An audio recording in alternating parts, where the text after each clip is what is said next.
Good afternoon, everyone. It's 1 o'clock, so we're gonna get rolling here. Welcome to the 2022 Environmental and Water Quality Conference. Thank you for your continued support of the event and for being with us here today. My name is Brian Walsh, and I'm the Public Affairs Director with the South Dakota Department of Agriculture and Natural Resources, or DANR, and I'll be moderating this year's event. Once again, we're excited to partner with the South Dakota Association of Environmental Professionals to host the conference and look forward to interacting with you over the next couple of days. Before we get started, I'd like to cover a few housekeeping items. Once again, we're meeting virtually via Zoom this year. If you would do me a favor and please mute your microphone and turn off your cameras unless you're speaking. Appreciate that. After each presentation, I'll moderate Q&A sessions with each speaker. Please submit your questions via the chat function.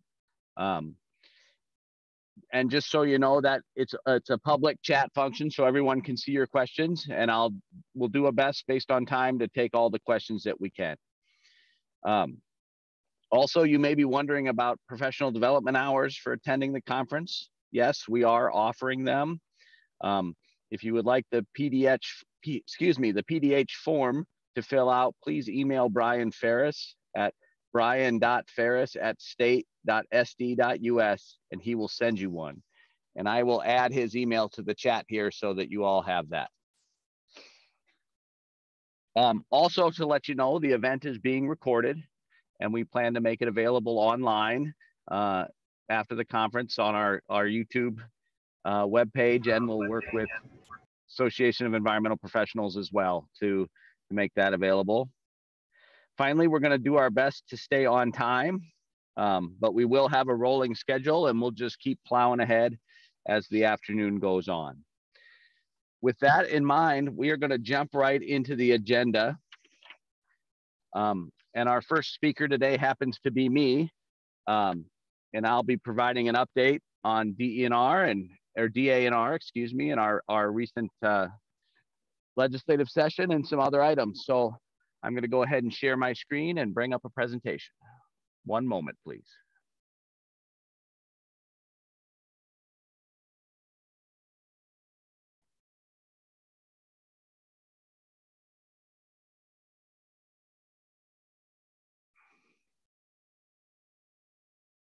All right, hopefully everyone is seeing my slides, and I'll just jump right in.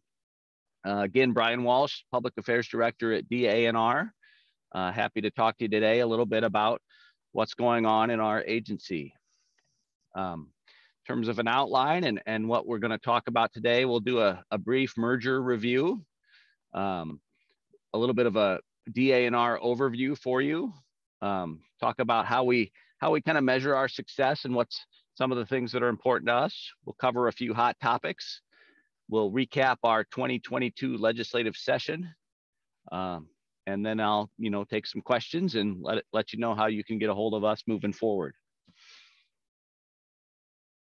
So as many or most of you know, the Department of Agriculture and Natural Resources is a merged agency. A couple of years ago, we were two agencies. We were the Department of Environment and Natural Resources and the Department of Agriculture. On August 27th, 2020, Governor Nome announced her plan to merge the two agencies, Department of Ag and DANR, into one. On September 8th, 2020, then DANR Secretary Hunter Roberts became the interim secretary of the Department of Ag. On January 19th, 2021, the governor issued the executive order creating DANR and merging the agencies. On March 8th, legislative attempt to stop the merger was defeated on the Senate floor. That was in 2021. 90 days after that, issuance of that executive order, the merger took effect. So officially we became DANR on April 19th, 2021. And finally, our budgets were officially merged on July 1st, 2021.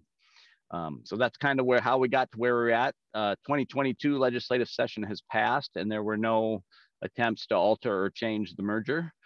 So we continue to move forward as Department of Ag and Natural Resources. Excuse me. So the mission of our agency is to protect and preserve South Dakota's agriculture, environment, natural resources through effective regulatory services, natural resource conservation, and financial and technical assistance. And our vision is a South Dakota with a prosperous economy, diverse agricultural opportunities, clean air, clean water, and healthy families. And that's how we make our decisions as an agency, holding to this mission and vision. So what does that agency look like? Again, many of you maybe have seen this before, but it's a good recap. So our cabinet secretary is Hunter Roberts. Our deputy secretary and director of the Office of Water is Gene Goodman. Our finance director is Darcy Kaiser, and I am our public affairs director. And in addition, we have 4 additional divisions. One, of course, 5 total, one being the Office of Water, which Gene Goodman runs. Then Ag and Environmental Services, led by Kent Woodmansey. Resource Conservation and Forestry, led by Bill Smith. Financial and Technical Assistance, led by Andy Brules. And the State Fair, led by Peggy Besh. So the next series of slides, I'm just going to kind of walk through those groups and divisions so you get an understanding of who's doing what at DA&R. Again, Hunter Roberts, Secretary, Gene Goodman, Deputy. In our Office of the Secretary, we have the Public Affairs team, which is led by me. My team handles policy, the mediation program, our boards and commissions. Our combined agency now has about 20 boards and commissions assigned to it, media relations, and other special projects. Of course, our finance division takes care of the budget, the important stuff, the money, travel, things like that. And then we do have a general counsel position, but it is currently vacant. Our Office of Water is led by Gene Goodman, and that houses our drinking water program, led by Mark Aumeier, drinking water standards, operator certification, source water, and wellhead protection. Surface water quality, led by Kelly Busher, surface water quality standards, discharge permits, both surface and groundwater, and stormwater. And then our water rights program, which is led by Eric Gronlund, water right permits, safety of dams, and well construction. Our Resource Conservation and Forestry Division, led by Bill Smith. It's got a forestry program led by our state forester, Greg Jostin, who's out in Rapid City, takes care of all our forest management and forest programs. Our conservation program, which Bill also leads, deals with our conservation district funding and our coordinated plan for natural resource and soil health. Our watershed protection program, led by Barry McLaury, water body assessments, 319, TMDLs, harmful algae blooms, and the RBI program. And our plant industry program, led by Brenda Sievers, seed, nursery, all things weed and pest, and our apiary honeybee program. Our Division of Financial and Technical Assistance, led by Andy Brules. That's our environmental funding program, which is the program administrator is Mike Perkovich. That's your funding for water and wastewater, solid waste, recycling, petroleum release compensation fund, all of our funding programs there. And we'll be talking some more about that today as we go along. And then our geological survey, which is led by Tim Cowman down in Vermilion. Our state fair, which is led by Peggy Besh in Huron, and Candy Briley's the assistant manager. And that's, many of you hopefully have been to the state fair. They manage the fair, the state fairgrounds, non-fair events, and our new building, the decks, which I'll talk a little bit about later. And then our final division is agriculture and environmental services. That houses our air quality program, led by Kyrick Rumbaugh, air quality permitting, smoke school, Volkswagen Trust. Our livestock services program, led by Troy Roth, CAFO permitting, dairy and eggs, septic systems. Waste management, led by Jim Wente. That's our solid waste, hazardous waste, recycling, asbestos, and pesticide and waste container collection. Minerals and mining, Mike Lees. Mining permits, oil and gas exploration, sand and gravel.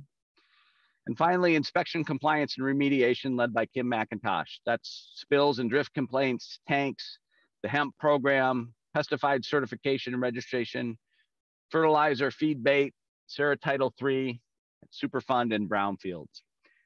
And I am going to pause here a minute and take a moment, stop sharing my screen for a second.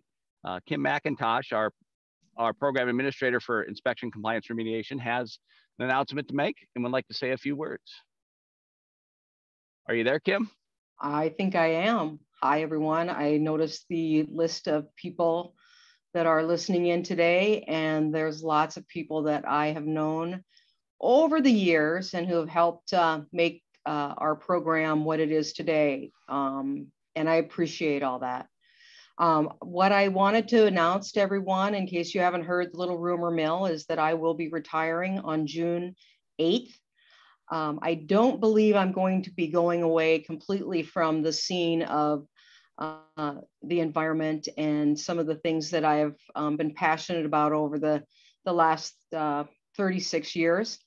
But I'm hoping that I'll be able to come back in a capacity to assist maybe in the Brownfields program. As many of you know, that program has some real potential in the next years with some additional funding, and I'm hoping that I may be able to help provide some insight to that. So I think I'll be gone from this administrative position and the spills and all the things that I've been doing for so many years, but I'm leaving behind some fantastic people that most of you know, Trish Kent, Terry Florence, Tom Gear, Derek Schepelbein, who's our industrial hemp program manager, and JD Farley, who heads up our inspectors. So anyhow, I hope that I can chat with each and many of you in the near weeks that are coming, and let me know if there's anything that I can do to help you guys, or if anybody needs copies of old emails or files that I may have squirreled away. So with that, I'll turn it back over to you, Brian. You bet. Well, congratulations, Kim, and thank you for all your years of service. We do appreciate it. Thank you. All right, so I'm going to pop back my screen on here. Give me 1 second. If I can find it again.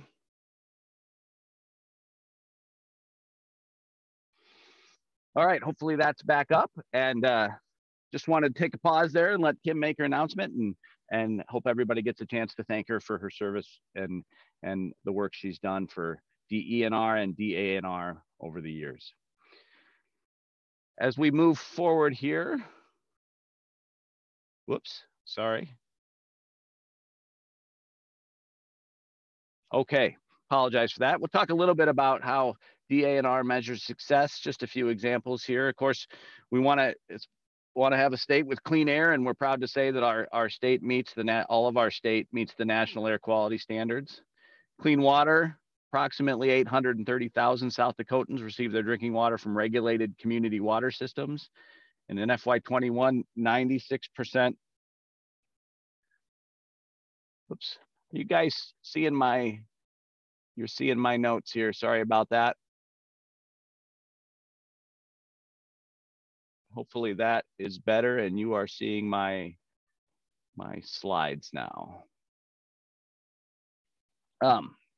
So in FY21, 96% of the regulated water systems had no health-related violations, which is great. Sorry, I got my two screens mixed up.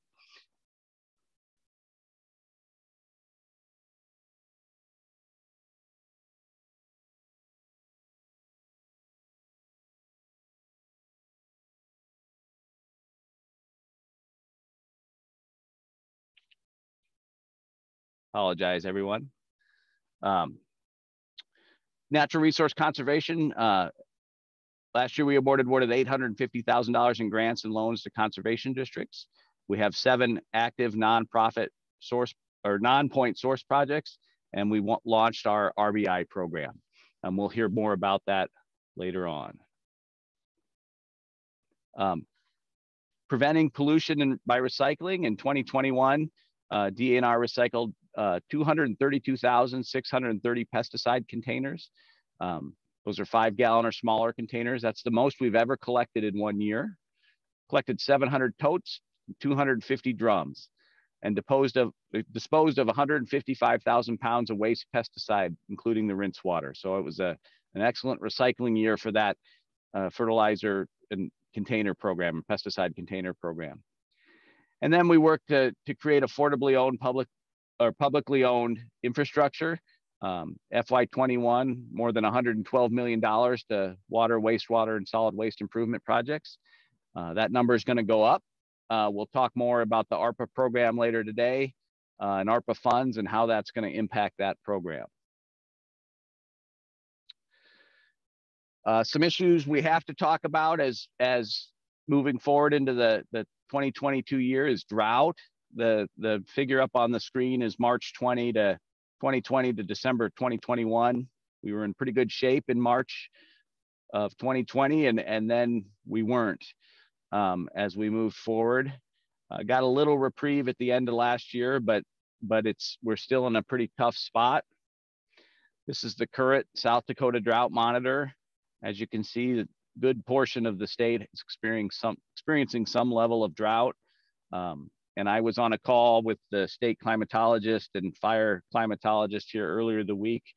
And unfortunately, their predictions for the weeks to come are not great. We're hoping for some good spring rains, and we're just going to have to keep our eye on this and see how it progresses.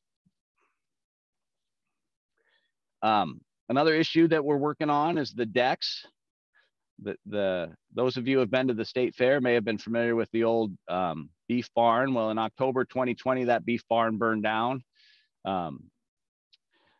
So we're trying to build a new building pictured below the decks. Fundraising campaign was announced, broke ground at the state fair in 2021.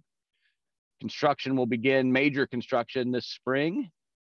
Hopefully substantial completion will be June 2023. Our plan is to host the American Gelbvieh Junior Classic there and the Governor's Egg Summit in July 2023, and we'll be ready for the 2023 State Fair with our new building. So very excited about this building. It's going to provide a lot of options for the fair, have indoor rodeo competitions. It's going to be a neat place, and we're excited to see it start going up. Riparian Buffer Initiative. I'm going to be pretty brief with this because Tanner is going to talk about that some more tomorrow, I believe. But generally, this is just an effort on our part, a concerted effort on the state's part to try to establish more acres of riparian buffers across South Dakota, starting in the Big Sioux watershed. We all know that these buffers are effective and useful conservation tools. And we want to do our part to help increase the use of them. Couple of different ways, and I'm going to let Tanner touch on that in his talk tomorrow. I don't want to steal his thunder here, but more to come on that. Kim mentioned industrial hemp. We had our first industrial hemp growing season in 2021. All told, about 1,675 acres of hemp was grown to harvest. We had no exceedances of the THC threshold, which is good. That means that hemp can be appropriately used for industrial purposes. We're hearing lots of good things about it, and we expect that in industrial hemp to increase acres in 2022. Some things that came up due to COVID. I think we all probably felt this in one way or another during COVID. The supply chain, and continue to feel some of those supply chain issues. We were able to use some of our state COVID dollars specifically for meat to push out $5 million to the small processors across the state to increase their capacity. We had a lot of interest, more than 100 applicants asking for more than $33 million, including 16 new facilities. And we were able to issue awards and push all that money out by the time frame, or by the deadline of December 31st, 2021, and got all $5 million of that money spent. A couple other USDA programs that have come through that the agency's working on. One is the Farm and Rural Stress Grant, where we partner with Department of Social Services and Avera and Extension to get resources and awareness out to farmers and ranchers who may be experiencing stress. an important program, and we're happy to be a part of it. We are also working on a farm to school program to help get some mini grants out to our schools so they can get the equipment they need to access more local foods and get more local foods into their school. That is ongoing. We're currently accepting applications. And another big topic that I don't have a slide on, but I'll touch on just briefly and then prime it up for Andy this afternoon, is our American Rescue Plan Act funding for water and wastewater infrastructure. So lots of dollars going to be available to boost that program. We're very excited about it. It's opportunities from sort of transformational change to water and wastewater systems across the state. And that's all I'm going to say. I will let Andy Brules talk about that later this afternoon. So our legislative agenda in 2022, quick update on that. Senate Bill 62, that was what we called the ARPA bill. That was the bill that requested $600 million for water and wastewater infrastructure projects across the state. That bill passed with very strong support and has been signed, and look forward to Andy filling us in on some more details on that this afternoon. Senate Bill 64, which was our omnibus water bill, which is our annual water and environmental fund bill, what I guess I would call the normal environmental funding program that Andy and Mike run. That was, again, lots of support, moved through very well. House Bill 1034, that's our annual bill to fund the Coordinated Natural Resource Conservation Fund, which gives out grants to state conservation commission that helps implement those on the ground conservation practices across the state. Again, well supported. We're happy about that. And then a couple of other bills of interest. House Bill 1035, which allowed the Department of Agriculture and Natural Resources to collect receipts from timber sales on federal lands and disperse those receipts, really so we could participate in the Good Neighbor program to work on forest management. And then we did have a bill, House Bill 1046, that adjusted some of the fees at landfills, really so we could eliminate an unnecessary fee at municipal landfills that accept more than 250,000 tons a year. There was a fee built into statute that we didn't want to see get implemented because we didn't think we needed it, and we were able to get that changed. So for us, that was a good, and our landfill operators, a good decision, and our landfill customers. To get a hold of us, you can always contact me, and then we're on Twitter, Facebook, Instagram, and LinkedIn. So feel free to follow us and see what we're up to.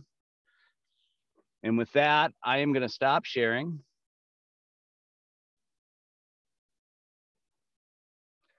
There, I got my screens back in order here. All right, and I will just give it a minute to see if anybody has any questions typed in the chat, and if not, we will proceed to our first sort of technical speaker. Get me out of the way.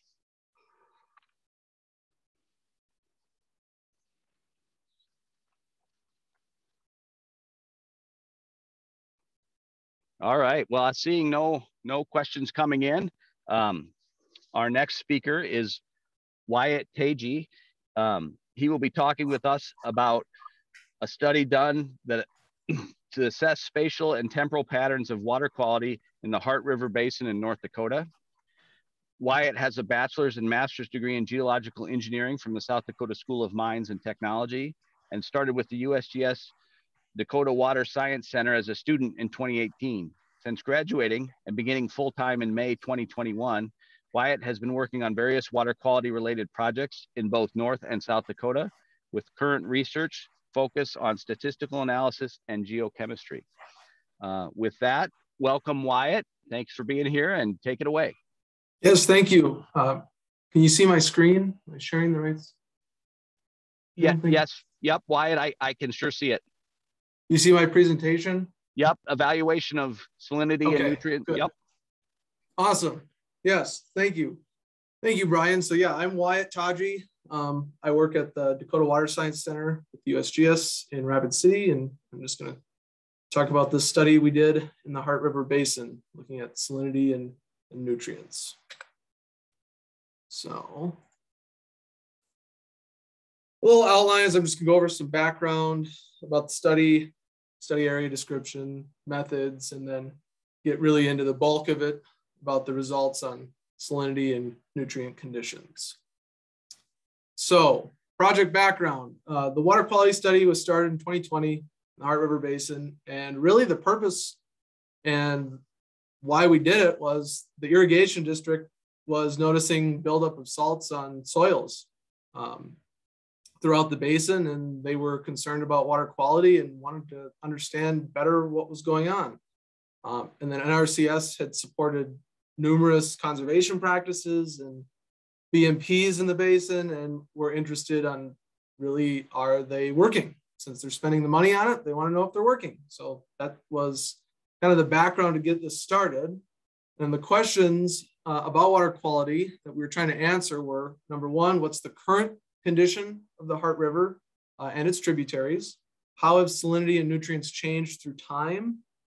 So in this case, we're going to look at about 1970 to 2020.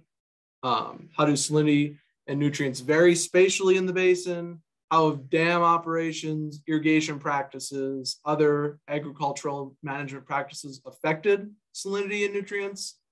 How have the conservation practices affected nutrient concentrations? And then as well as other factors such as geology, soils, land use, and how that has affected salinity and nutrients through time. So here's the study area. You can see in this inset map, it's kind of in the southwest corner of North Dakota. So we've got Bismarck and Mandan right over here at the mouth of the basin. So west central North Dakota, it's about 120 miles long, 30 miles wide. We do have two reservoirs, EA Patterson right by Dickinson, that's a water supply for the city. And then Lake Chida down here, which is really for the irrigation district in the lower basin there.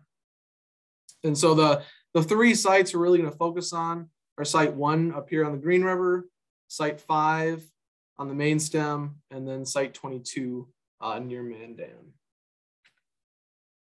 So the methods to do this, we did 4 different things. We, number one, just compiled the data to see what was there, and did some summary statistics on that. We performed trend analysis using RQW trend, which was developed by the USGS. The cool thing about this program is that we were able to remove most of the changes in concentrations that are related to stream flow variability. So when we're looking at the trends, we can assume that it's everything that's happening on the land surface. We did some load analysis using RLOAD-S, and then some geochemical analysis using Freak-C. So salinity conditions in the basin. So this is median concentrations of TDS, sulfate, sodium, and chloride between 1970 and 2020. So with TDS, we saw the highest median concentrations in this is the Big Muddy subbasin. So right in here, looks like site 18. And then in the upper basin above Dickinson, which is the site 2. Same pattern with sulfate and sodium as well, which seemed to drive most of the TDS concentration. And then chloride had a little different wrinkle to it, where we also saw fairly high concentrations or larger concentrations at site 5, as well as site 2 and site 18. So how has this changed over time is kind of one of the key questions we're looking at here. So this orange line is the Heart River near Richardson. This is the Heart River near Mandan. So this is the furthest downstream site. And then this green line is the Green River near New Raddick, which is the one trib we looked at. So this is TDS concentrations. We looked at a trend period between 1974 and 2019. And so really what we saw is they were increasing across the basin. So one question we had is probably, well, what is causing some of that? And And that really the largest increase was here in the lower basin at Mandan. This was the largest percent increase. And this is also, the lower basin is also where the bulk of the irrigation is occurring within the basin. So what other constituents may be helping to drive those? Well, sulfate, we saw huge trends here in the second period. So we looked at two different periods here between 1974 and 2019. So this first one was between 74 and 99, which we saw much smaller changes in sulfate as well as sodium. And then after 1999, we saw much larger increases. And so sulfate, we found, did represent the largest part of the total dissolved solids. And so it had the largest effect on increasing concentrations. Chloride, which is not shown, was also significantly increasing, but is a small portion. So chloride concentrations were about 30 milligrams per liter. And I mean, here we're looking at sulfate between 200 to 800. So it's a much smaller portion. They were significantly increasing and had actually doubled at some sites between the time period. And so we kind of determined that sulfate and sodium were probably driving the most of these changes. So what in the basin is going to help increase in those constituents is one of our keys. So one thing we did was we looked at stream flow conditions. So as I mentioned before, RQW trend, the goal of it is really to remove that stream flow component. Well, as we probably know in the northern Great Plains here, we can get very dry periods followed by very wet periods, and it kind of oscillates back and forth. And some of that groundwater influence to the stream flow, RQW trend can struggle with to pick up because it does not look at, it doesn't look at a long enough period of time sometimes to catch those. So we looked at how stream flow changed because we know in the mid 1990s, we began a wet period that really has continued at least through 2019 to 2020. And so what we found was that our base flow conditions, and this is the Heart River near Mandan, so this is the furthest downstream site, really began to increase right around that 1999 period. And so one theory we started to work with was that previously unsaturated zones during the dry period were now saturated, and with more precipitation, there's more runoff. And so if there were irrigation changes in the basin, there could be more salts there, and so those are going to dissolve. If there were salts in the soils, they're now saturated, and we're likely dissolving and contributing to that. So this was one aspect that we looked at to try to kind of look at what was happening. And so through some geochemical modeling results, it indicated that sodium sulfate salts were dissolving. So there was a study done in the 80s that kind of looked at different soil evaporites and how they are distributed across North Dakota, and sodium sulfates really dominated in the Heart River Basin. And through the modeling, it really keyed us into that those were dissolving and causing that. So this is kind of a schematic we developed to try to explain maybe the likely causes of these salinity increases. So as I discussed, we were in a wet period, so we have some precipitation. And so there were two different irrigation practices. There was center pivot, and then there was flood. They were working with both, mostly converting to this pivot irrigation. And so in these low rate of infiltration, these soils, so hydrologic group C and D, the water doesn't infiltrate through as well. So there is likely some more evaporites forming on the surface with some of the pivot irrigation, which began to be one of the issues they saw. So with the precipitation, we get water on the surface, runs off, we dissolve those salts and they run off. So on other soil groups, we get the precipitation, infiltrates down through, and because we're in a wet period, we assumed that the groundwater table likely rose, which was indicated in that rise in base flow that we saw. So there wasn't really adequate groundwater data to really confirm this. So that was not a part of this study. But with that increase in this groundwater table, this, as I mentioned, this previously unsaturated zone likely had some of these evaporites and carbonate minerals, especially on some of these better drained soils, or if they were using flood irrigation as well, because it's really going to push those salts down to the soil column, which is what you want.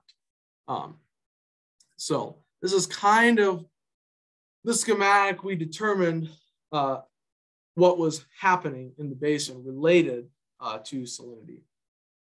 So we also looked at loads and tried to determine, well, okay, we know salts are increasing.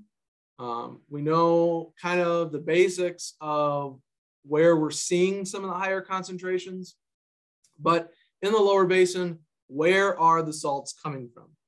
And so because a lot of these are conservative, we're able to do a mass balance with these loads. So the loads are mass per time. And we did this at using site 22, which is that furthest downstream site, this Heart River near Mandan. And so we looked at the flow volume and contributing from each of these tributaries.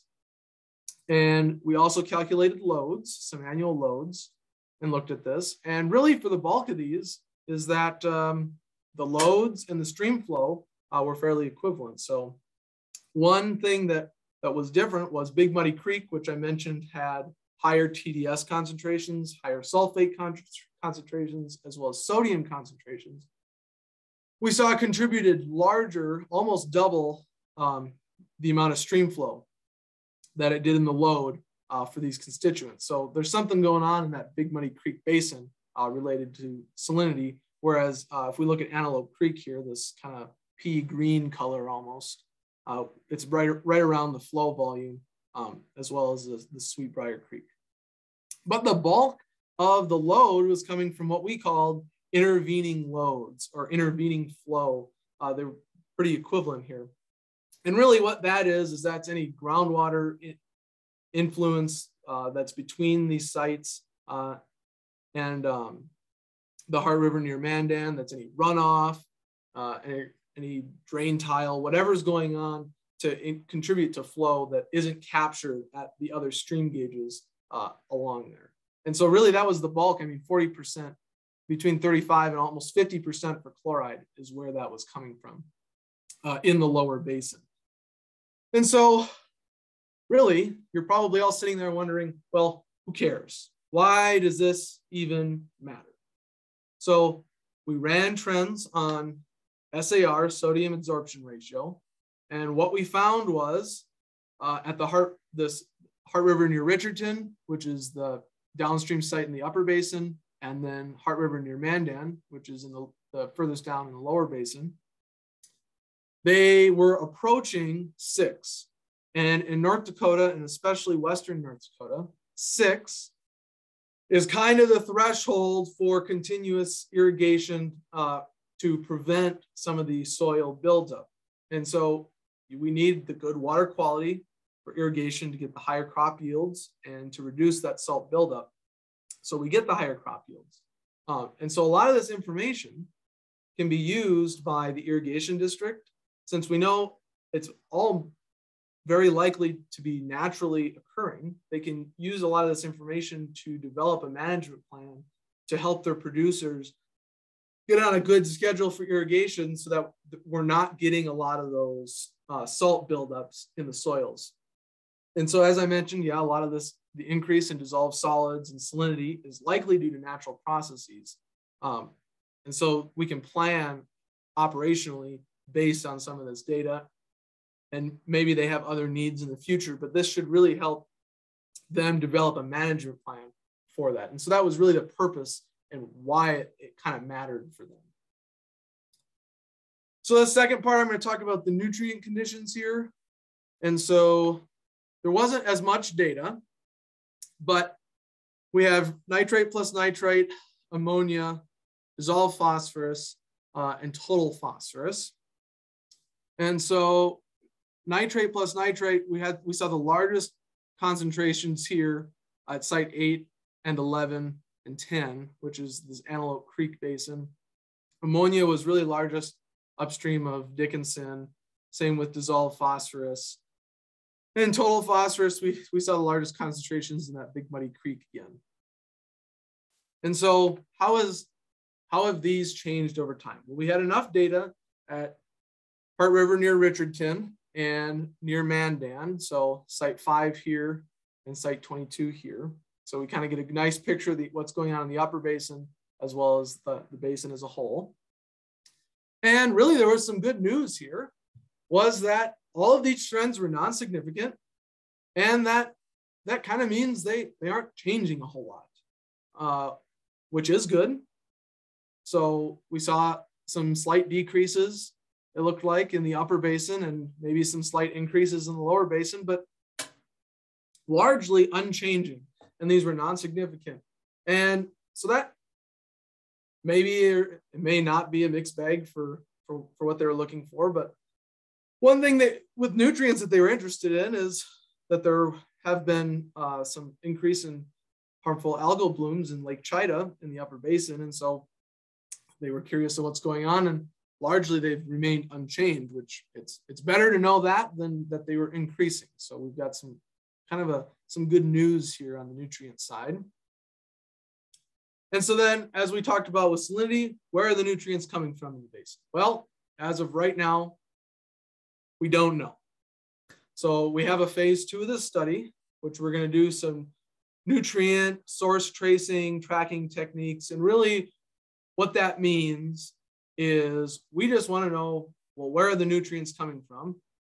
And are some of these BMPs helping? Like, can we look at these isotopic signatures and know that? So what we're going to do is we're going to collect samples from sites that represent different land use types, land management practices, or point source types, and really try to characterize the isotopic signature there from nitrogen. And then we're going to sample in stream for the same nitrogen isotopes, as well as trace metals, major ions, oxygen, hydrogen isotopes, to try to develop, okay, well, where are they coming from? What management practices maybe are they coming from? So that in the basin, they can better develop a plan to reduce those nutrient concentrations to try to help with some of these harmful algal blooms. And so, like I mentioned, it's important to determine, well, are some of these practices that they're putting in effective? Because if they're not, well, they want to try to develop a more effective plan. And so land management practices, are they effective? And then this can help inform strategies really for mitigating nutrient problems related to harmful algal blooms. So we're really just trying to help them give a nice, good picture of what is going on related to salinity, what's going on related to nutrients, where it's coming from, so they can try to develop a more proactive management plan to really solve some of the problems that they were seeing. So with that, I think I went kind of fast, but that's what I have. So I thank you, and I'm going to thank some of my co-authors, Joel Galloway and Rochelle Newstead, and supporters of the project, including Chad Skredeberg from the Irrigation District, who really was the project visionary and helped put this together, as well as Connie Schilly from Grant County Soil Conservation District, who helped fund, and Mary Pottle and Christy Fisher, Greg Sandness, Aaron Larson from both NRCS and DEQ that helped fund this. If you're interested in reading more and seeing more about this, we just had this report released last week, I think. And so here's the link for that and the title and the cover slide. And with that, I will open it up for questions.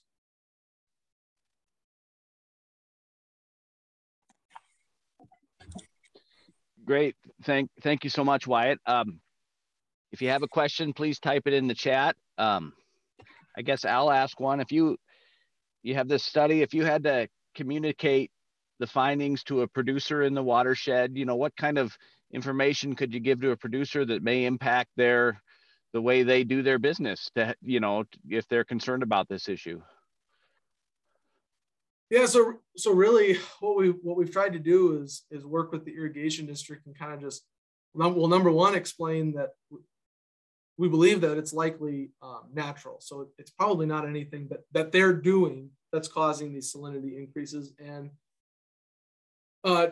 help having them look at some of their irrigation practices, and maybe with different soil types, they can have a different management plan and look at maybe some specific conductants, and we had done some real-time monitoring for them so that they could kind of get a better idea, and really just looking at some of how that's the salts are changing, and really the bulk of it, that it's natural. It's not anything that they're doing. And so that just developing a management plan to deal with, this is where you live, this is what happens, and how that works. So very good. We did have a question pop up. Was the potential for road salt contributions considered in the analysis? It was a little bit. This largely was a fairly agricultural basin and rural, and so there really wasn't a whole lot of there's not really a whole lot of road salt used. Interstate 94 does go through kind of the northern part of that basin, so it was considered a little bit at some of the sites when we tried to look at, well, why is chloride? Why are we seeing like a 50% increase? Why did it double, kind of? But largely, we didn't really consider it because it was just chloride was such a small component of the salinity. Thank you for that. Another question that popped up: were there differences observed between dissolved minerals being deposited more from pivot versus flood irrigation? So we didn't end up looking explicitly and collecting data on that, but from doing some research, and what I found is that on some of these poorly drained soils, that with some of the pivot irrigation, it could be more likely that we get salts forming on the surface compared to the flood, just because if there's not enough volume of water to really push those salts down through the soil column. So we're not getting those issues there. But we didn't actually explicitly collect a lot of data there. Okay. Any other questions? I'll give just another minute here for them to pop up before we move on.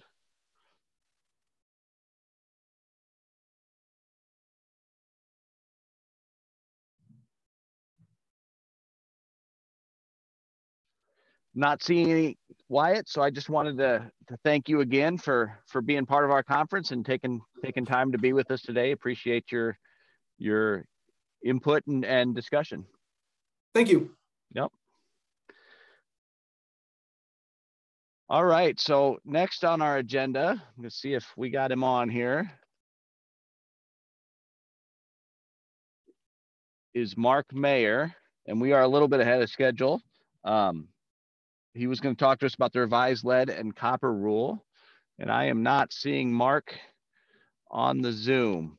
So I'm going to reach out. Dr. Opara, are you on? I am, yes. Would it be okay if we jumped and just went into your presentation? Absolutely. Okay, let me give you a little introduction here. So our next speaker today is going to be Dr. Ola Opara. She will be talking with us about her patented method of groundwater denitrification using an electro-biochemical reactor. Dr. Opara is the senior process engineer at WesTech Engineering.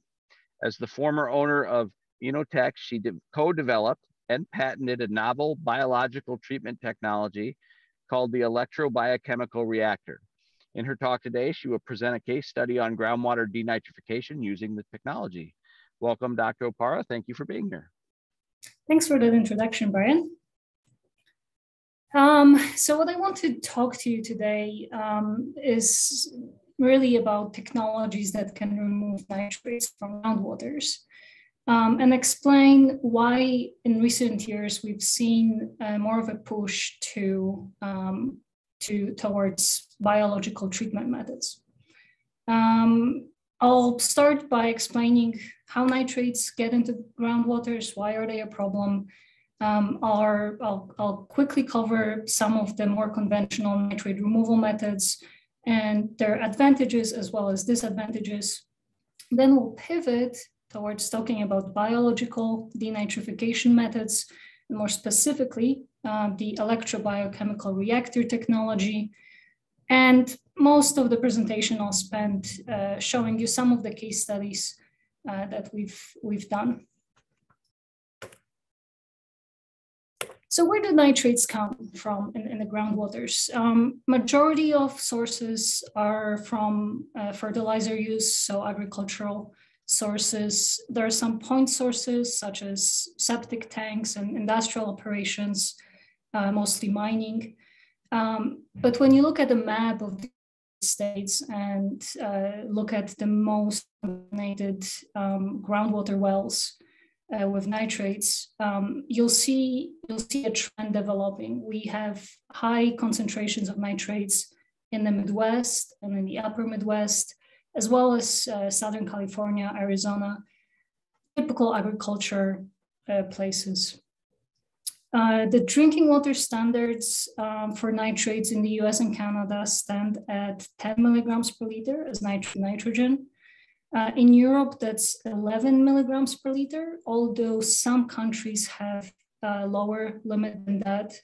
And then WHO recommends no higher than 11.3. Now, the main reason for limiting nitrates in drinking water sources is that when they enter in your bloodstream, nitrates will replace oxygen. So in severe cases, that can cause suffocation and death. That condition typically affects infants and the elderly. We call that blue baby syndrome for that reason. And that's why we set the limit at 10 milligrams per liter. Now, in recent years, there's been a lot of new evidence suggesting that nitrate levels lower than 10 milligrams per liter are also associated with thyroid disease and colon cancer. So if anything, I think we can expect that in the future, those drinking water limits might only get lower. Currently, the US EPA recommends 3 technologies for the removal of nitrates. That's ion exchange, reverse osmosis, and electrodialysis reversal. They work very well. They produce very clean waters. The problem with those technologies is that when you consider who is affected most by nitrate contamination of groundwaters, when we talk about Midwest, upper Midwest, and agricultural areas, we're talking about small municipalities or even rural water districts, right? And installing a reverse osmosis filtration and then having enough money in the budget to operate it long-term is very often not an affordable option. Another problem with those technologies is that, yes, they produce a very clean water stream, but at the same time, they concentrate all of the contaminants, including nitrates. So the waste products from those technologies are concentrated brine streams, right? That causes a problem because now you started with a small problem in a large volume of water, and now you have a small volume of water, but you concentrated your contaminants to the extent that it's very difficult to do anything else with it. When it comes to IX brines, you can possibly put them in a pond and hope that nature will evaporate it with time. When you're lucky enough to be on the coast, you can put it in a pipeline and dispose it into the ocean. In the Midwest, that's not really an option. And in the past, one of the other options was to just dump it into a local wastewater treatment plant. Now, in recent years, that avenue is also slowly closing because the wastewater operators are realizing that those brines also affect their performance, and they're not willing to accept that risk any longer. That's why we're looking towards biological denitrification methods, where instead of concentrating the contaminant, you're actually transforming it into something else. You're degrading it. In biological denitrification, the end product is nitrogen gas. So you don't have this brine stream that you have to deal with.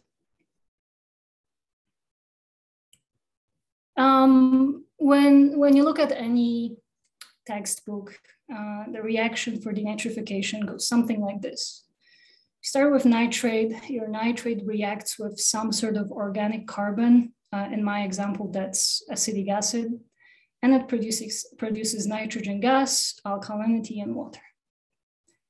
When we first started thinking about this concept for the EBR technology, we looked at this reaction very closely, and we asked ourselves a question: why do we need that organic carbon?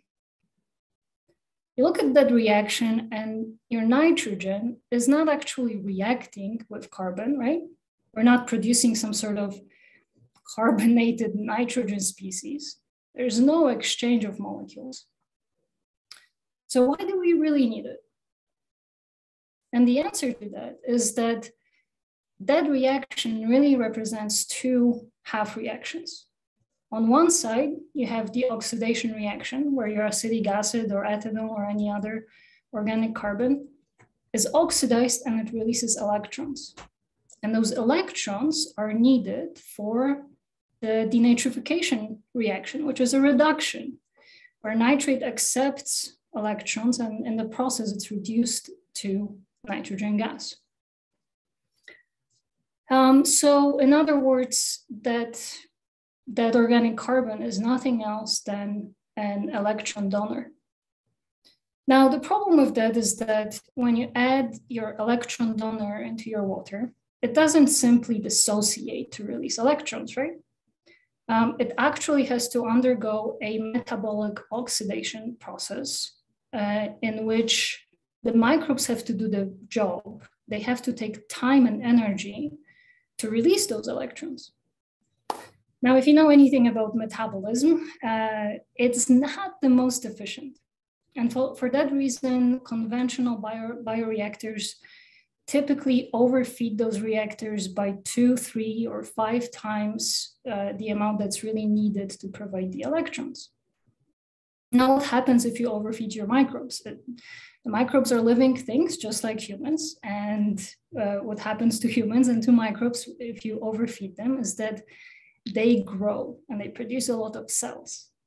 I have a picture showing you here what happens if you produce too many cells. You end up with a lot of biomass, right? And that biomass ends up in your effluent, and then you have to have post-treatment and solids management. It gets complicated. So when we looked at this whole picture, we figured, why don't we just add electrons directly to the microbes? We can decouple the provision of electrons from metabolism by providing electrons directly to the system. That solves a lot of other problems. Obviously, we still have to provide carbon and phosphorus because microbes are alive and they need to have enough nutrients to survive and divide. But we don't have to overfeed it by 2 times or 5 times, right, any longer. And that provides great benefits. And just to drive that message home of why the EBR really works so much better, is when you look at the amount of electrons that are released from oxidation of acetate, right? In this case, under full metabolism, you can get 8 electrons out of 1 molecule of acetate. Now, 1 milliamp of current gives you 6 times 10 to the 15th electrons every second, continuously, all the time. And the microbes don't have to work for it. They don't have to expend energy and take time that might be better spent on actual denitrification, right? So that's the overview of the EBR technology. Initially, this technology was developed mainly for mining. There is a lot of nitrates produced in the mining industry, mainly from the usage of explosives, ammonium nitrates, but also in cases like gold leaching with cyanides, you get cyanide degradation that can lead to nitrate production. And only in recent years have we expanded the application field to include the drinking waters from groundwater sources. In those cases, the nitrate concentration in groundwaters are much lower than they are in mining applications. So in many ways, this is a much simpler application for us. And I wanted to show you just an overview of a couple of different cases where we tested this technology. And in this table, you can see different sites, influent nitrate concentrations, effluent nitrate concentrations, and target levels. What we tested this in was a range of anywhere between 2 milligrams per liter nitrate, so very low, to over 600 milligrams nitrate nitrogen in cases like RO concentrate reject streams, right? In all the cases, we met the targets. We'll have different targets at different sites. And one case study that I specifically want to talk to you about today is this groundwater that came to us at about 60 milligrams per liter nitrate, and we wanted to treat it to less than 2 milligrams per liter.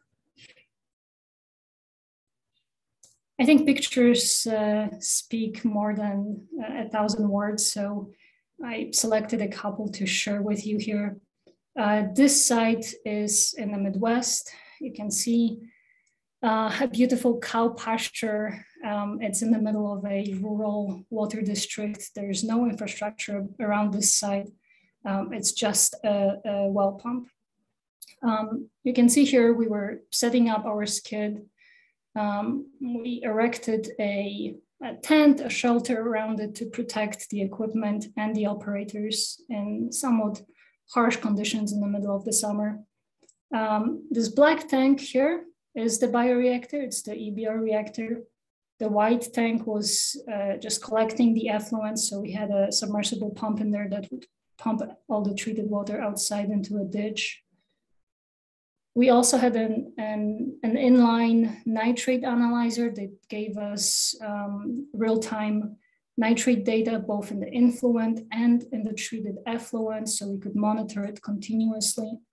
And you can also see some dosing pumps. So let's look at the results. Now I know that you're seeing mostly a white screen, so please do not panic. The testing was completed in several phases, and so I wanted to walk you through all of those phases in order so that I don't lose your attention. What you'll see here is a nitrate graph. And on the y-axis, you have nitrate nitrogen concentrations. On the x-axis, you have test day. In green, you'll see the influent levels. In blue, you'll see the effluent levels. And our target was set at 2. Now you may wonder why 2 milligrams per liter. I just told you that the drinking water limit is 10. So why wouldn't we just target something right below 10? You see, the trick with biological denitrification is that once it starts, it's very difficult to stop it in the middle. It's much easier to just let it complete. So what we proposed to do was to treat a slipstream to very low concentrations and then blend it with the remainder of the influent to get to about 8-9 parts per million. The first phase you're seeing here was startup. We gave it 7 days to get accustomed to the conditions. You can see that from the first day of operation, the nitrate target was met. Then we moved on to a steady state operation. We performed steady state at a 12-minute hydraulic retention time. You see only a couple of data points here, and this is data that we collected with an independent third-party analytical lab. At the same time, we were also doing grab samples with a Hawk kit and we had an inline nitrate analyzer. I decided to just present the data from the third-party lab as it's deemed to be the most reliable, right? But throughout those 2 weeks of steady state testing, we didn't really see any changes in performance. We still continued to meet the discharge limit. After that, we did a peak flow, a week of peak flow, where we increased the flow so the HRT, or the hydraulic retention time, dropped. You can see that still, we still met our target of 2 milligrams per liter. And unfortunately, because of hydraulic limitations of our pilot system, we couldn't increase the flow any further. Our goal was really to reach a point where the effluent nitrate concentrations either approached or exceeded the milligram per liter target, because that would really tell us where that boundary is.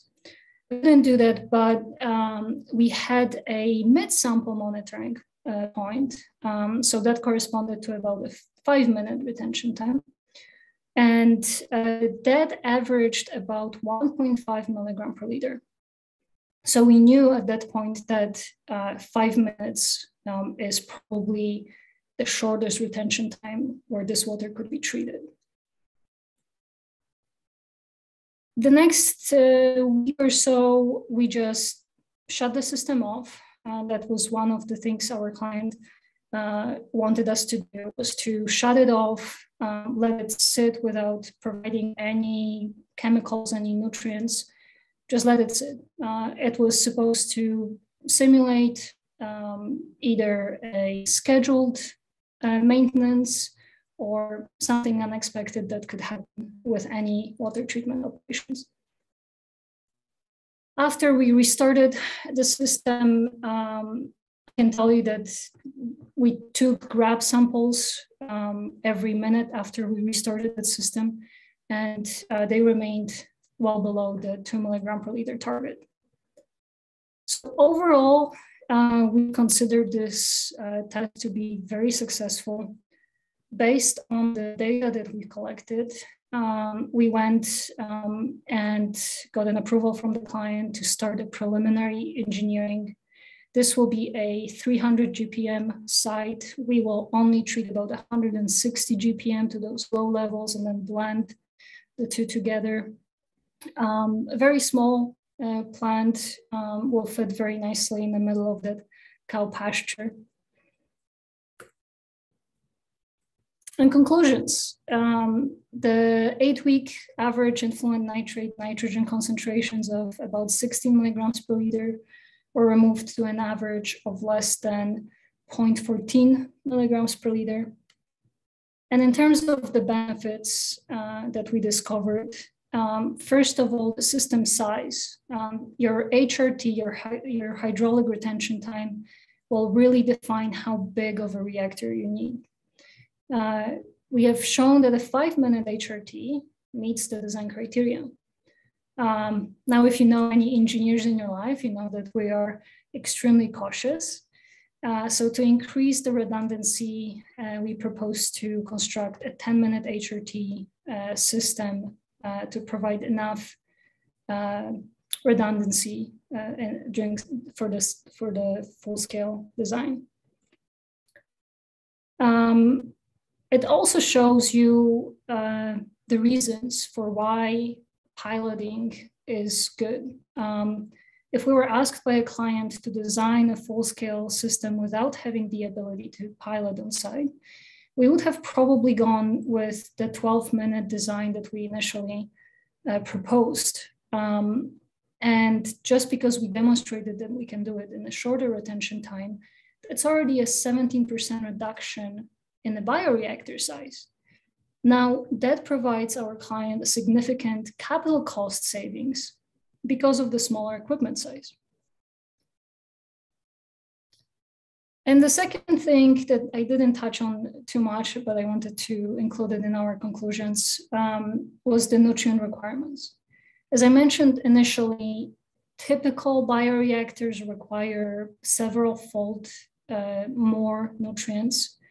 And the EBR system throughout this pilot was operated with a 1.2 times dose of acetate. And so that represents about a 40 to 60% reduction in nutrient requirements from a conventional bioreactor. What that does, it provides additional savings during operations because nutrients are typically the main expense for operations. So a couple of key takeaways. The EBR denitrification offers fast kinetics, low power requirements, low chemical dosing, and it doesn't produce any concentrated brine streams, unlike RO and IX solutions. And that's all I have for today, Brian. Great, Dr. Opara, that was excellent. Thank you. If you have any questions, please type them in the tab or the chat, excuse me. I guess I'll ask one off the bat. And you touched on it a little, I think, but is it playing out that there's a significant cost benefit to this technology over some of the existing technologies? Absolutely, especially if you think about RO, right? That's kind of what I mentioned initially. A small municipality could get a grant to install an RO system just fine. Now, the costs of operating RO are very high. You have to consider the power that it takes to push water through membrane. You're reversing the natural osmosis, right? Those power requirements are typically very high and often end up being cost prohibitive for small municipalities. Similar with IX, the initial investment is probably on the same, very similar to what the EBR system would cost. But then you have to account for what do you do with that waste brine that you produce, right? And that tends to cost a lot of money. You either have to dispose of it or you have to build a huge evaporation pond. And just a quick follow-up, your example, of course, was out sort of in a field. Is it fairly small scale, so it could be fairly portable to different locations if you needed it to be? Absolutely. That's exactly, it all depends on flow rates, obviously, and what your wells are producing, but absolutely. All right, well, I'm not seeing any additional questions, so thank you so much for your presentation. We appreciate you being part of the conference.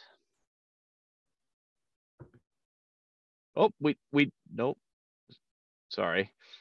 Yep, thank you so much. All right, Mark Aumeier, are you on the line?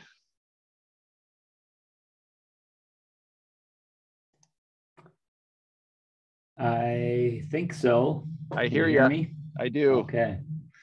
I tried to do this with my video on and it cripples my computer. So I am gonna not have that on. Oh, and we'll just talk if that works for everybody. You bet. Let me give you a quick intro, Mark, before you get started. Okay. So Mark Aumeier is our next speaker. He'll be updating us on EPA's revised lead and copper rule. Mark is the administrator of South Dakota's drinking water program and has worked for DANR since 2003. Prior to his work for the department, Mark worked 14 years as a consulting engineer in private practice. Mark earned a Bachelor's of Science in Civil Engineering from South Dakota State University, a Master's in Science degree in Civil Engineering from the University of Kansas, and is a registered professional engineer. Mark, thank you for being here. Take it away. Okay, so I'm not a avid Zoomer here, so if I wanted to share my screen, where do I, oh, there. Sorry, let me get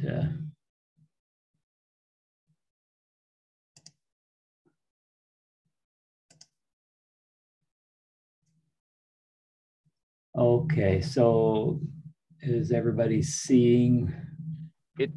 It's coming. It says you've started sharing your screen, but we're just sort of seeing a black screen right now. There it is. Okay. You're good.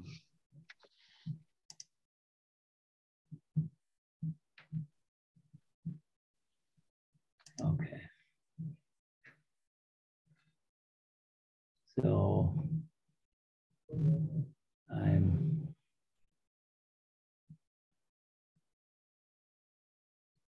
So are you seeing a slide that says updates? Is that what you're seeing?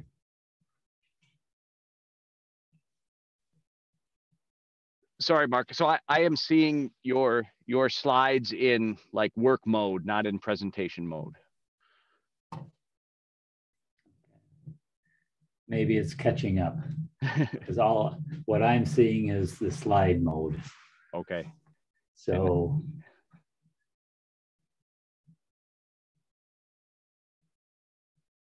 and if we can't get it sorted, you could probably email that to me and maybe I can run it from here too. Oh, there you go. So Mark, under at the top of the screen, it says display settings. Yep. If you hit that drop down and hit switch, because right now we're seeing your notes. Swap presenter view and slideshow, that one? Yes, sir. Yep. Okay.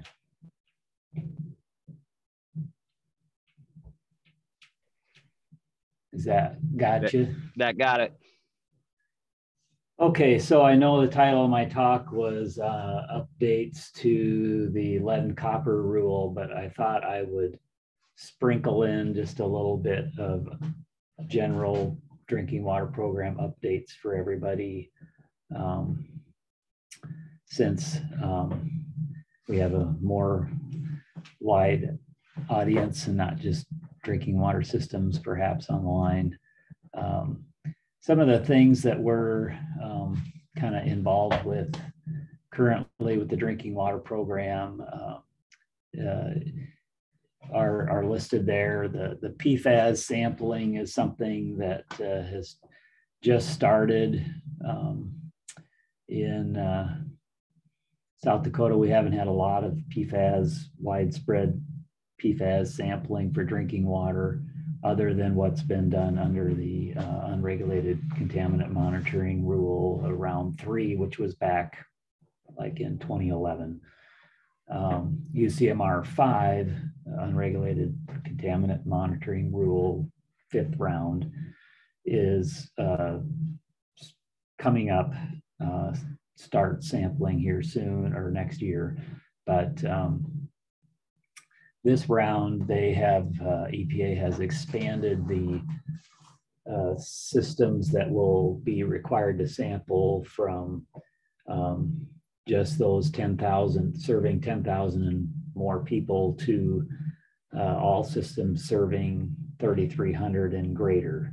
And so that will significantly expand the group of systems that are subject to sampling. And in UCMR 5, there are 29 different PFAS compounds that are in the sampling list. And so we'll get a much broader snapshot of what we might see in occurrences for PFAS out there. The other thing that is really consuming us right now is the lead and copper rule revisions. I say buckle up because it's going to be quite a burdensome rule to implement and to comply with for water systems. We also have a grant to do some sampling for lead in schools and daycares. We have tried to roll that out a couple of different ways and not had much success. The sampling grant is just that. It provides a grant to pay for sampling costs, but the mitigation of what might be found isn't covered under the WIN grant. And so there hasn't been much appetite for schools and daycares to get that sampling done. And then COVID has complicated it, of course.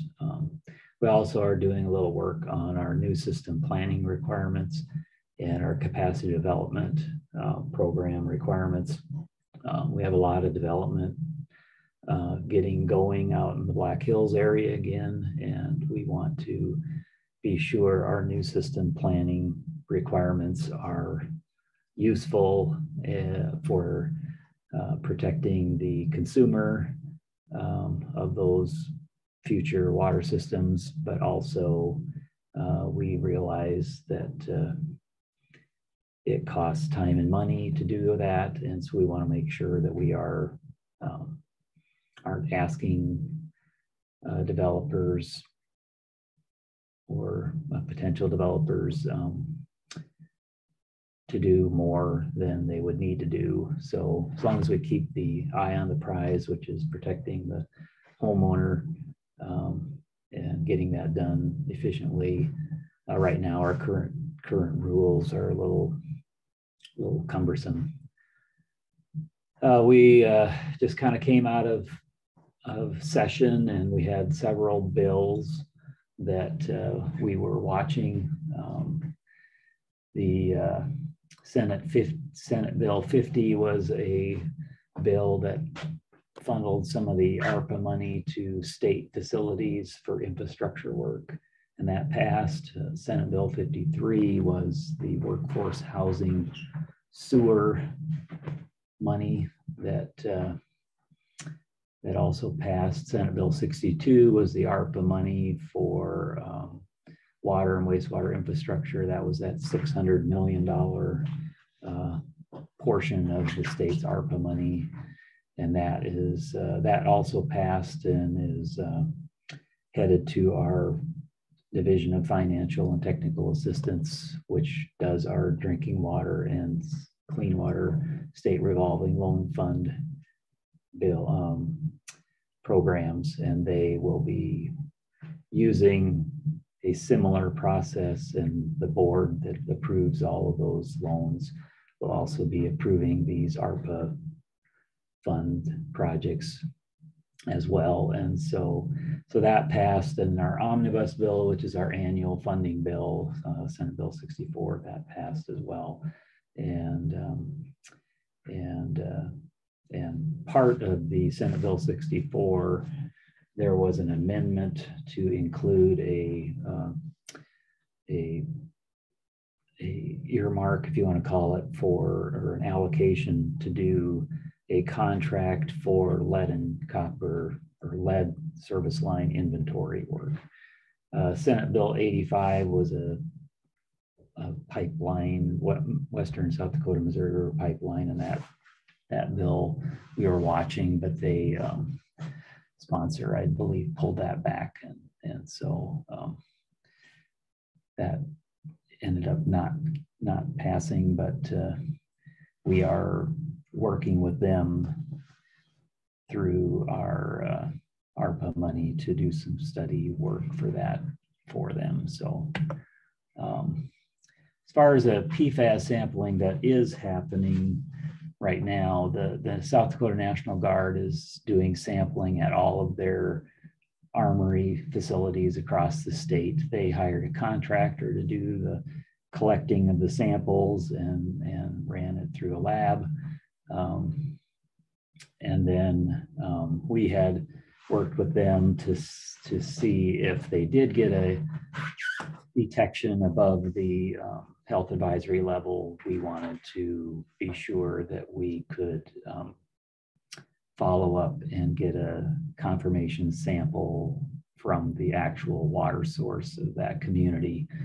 And so we had that in place. I did hear back from the Guard, I believe it was Monday this week, and they have gotten their sampling completed, and they didn't have any, most all facilities were non-detect, and the couple, he said, that did have any detections. It was a very small amount and well below the health advisory level. So that could possibly even be explained away as background noise because of the parts per trillion that we're talking about.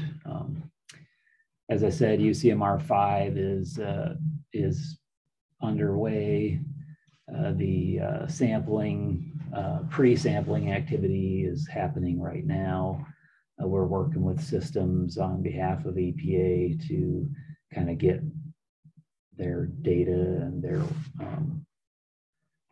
information correct so that once sampling starts, the contract lab that EPA uses will know who and when and where they need to send sample boxes to. And so sampling will start in 2023, go through 2025, and then in 2026, they will begin to make any determinations on what they've learned from that sampling. So this is the process that the Safe Drinking Water Act uses for developing whether or not something is worthy of being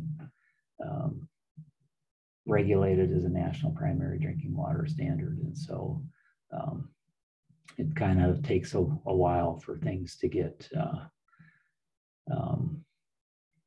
actually regulated, but that isn't necessarily a bad thing because there's a lot of science involved with making sure that it's worthy of national regulation and the health effects are there and stuff.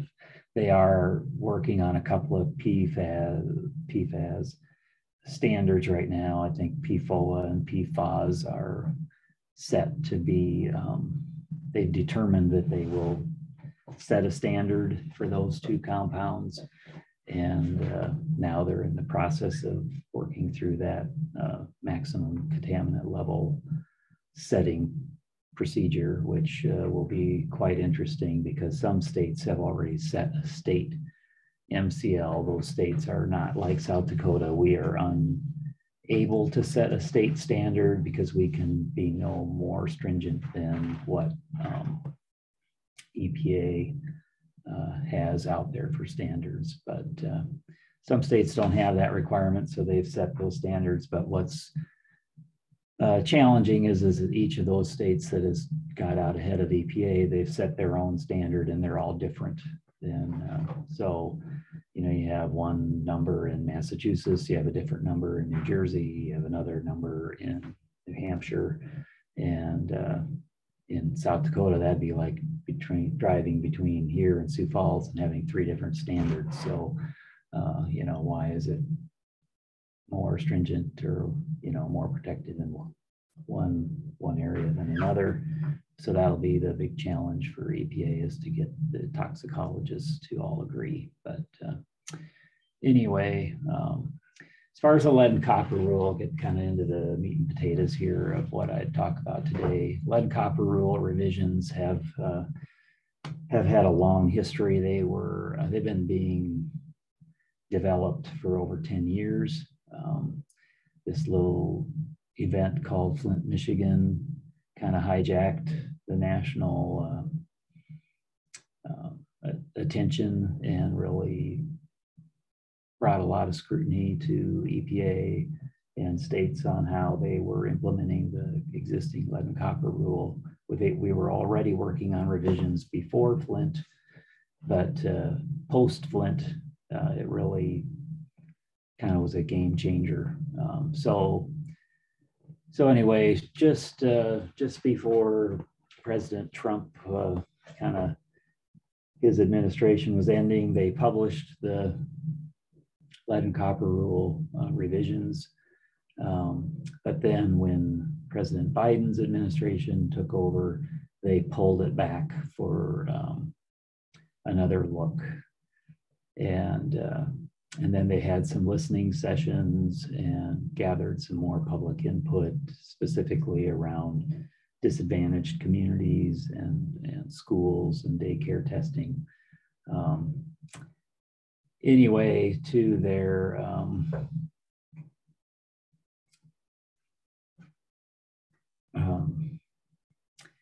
they ended up publishing the rule again this past December 16th, and they just republished what was previously published under the Trump administration. But they made this promise that they would be publishing a future lead and copper rule improvements rule. And that has been kind of a frustrating thing for states, because now we will have to do primacy applications and rules and various things that we need to do to get the authority to implement that new rule in place for the lead and copper rule revisions that were published twice.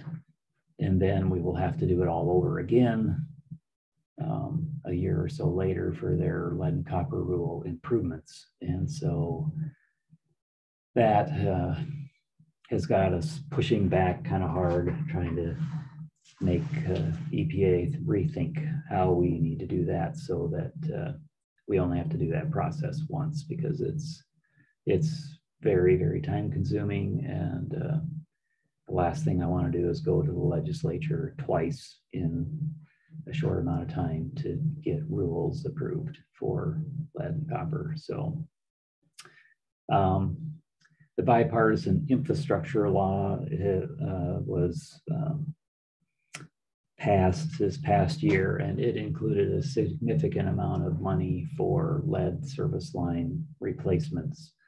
In fact, in South Dakota, that amounts to about $148 million over the next 5 years. So, so we have a lot of work ahead of us, but before we can do anything related to lead service line replacements, we have to know what we have for inventories, is what they call that. So the lead and copper rule revisions requires all water systems to do a complete service line inventory.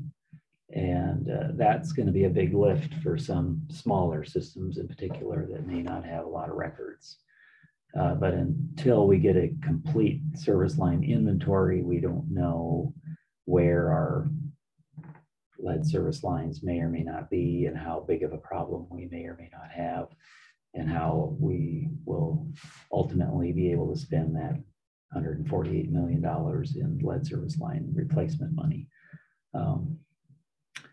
The guidance for how that money is spent was just released, or they call it a playbook, I guess, last week. It looks pretty challenging how they think we can spend that. And so hopefully there will be a little more give and take between EPA and states on how we can efficiently get that money out there. So that's something that's out there, it's in the works, but exactly how it works is still yet to be determined. The other big change in the lead and copper rule revisions is it's going to require water systems to sample for lead in schools and licensed daycares in their system. And they have to do like 20% right now anyway, 20% of the schools and daycares that they serve will need to be sampled in each year for the first 5 years. And then after that, they'll go back and do the same sampling at different taps in the same school. Well, that's going to be a disaster, because every time they find lead in their infinite wisdom, they hold schools and daycares to a different standard, if you want to call it. There isn't an official standard for lead. It's called an action level. But in the water systems in the community, the action level for lead is 15 parts per billion. But in a school, they say there's no safe level of lead. So they would suggest in a school or daycare that it should be 0 or non-detect. And so every time they get lead result at a school and it's something greater than 0, they'll have to send notes home to the kids and saying that there's lead in the school, and then that'll just snowball into there's lead in the system, and the sky is falling, and it's going to be pretty ugly. So that's something they're going to refine in the lead and copper rule improvements. But from what we're hearing, what they think of as an improvement, we think of as not an improvement. So the opposite. That's going to make it even harder for systems and schools and daycares to comply. And so we are looking into ways that we might circumvent that using either this bill money or finding some other kind of money to see if we can't come up with a way to get the lead out of schools and daycares, so that when they do, that if they would be able to certify that they've removed all lead containing materials, then I could give them a waiver, and then they wouldn't have to do that part of lead and copper rule. And then the other thing that systems are going to need to do as part of the rule is to come up with a lead replacement plan. And so what I had alluded to earlier in our omnibus bill, we have included an amount to do a contract, or to hire a contractor to help with the lead service line inventories, and that's an eligible expense under the bill. And so we recognize this is going to be a big lift, and in order to do this well and make it a useful product for not only the systems to comply, but for the state to be able to strategize how best to spend the bill money, we are proposing to put out an RFP to have a contractor assist systems with completing that service line inventory, and then help us strategize how to prioritize the replacement plans in a way that will put as much money of this bill, 148 million in the bill, into the ground, and getting rid of lead from our water systems, distribution systems.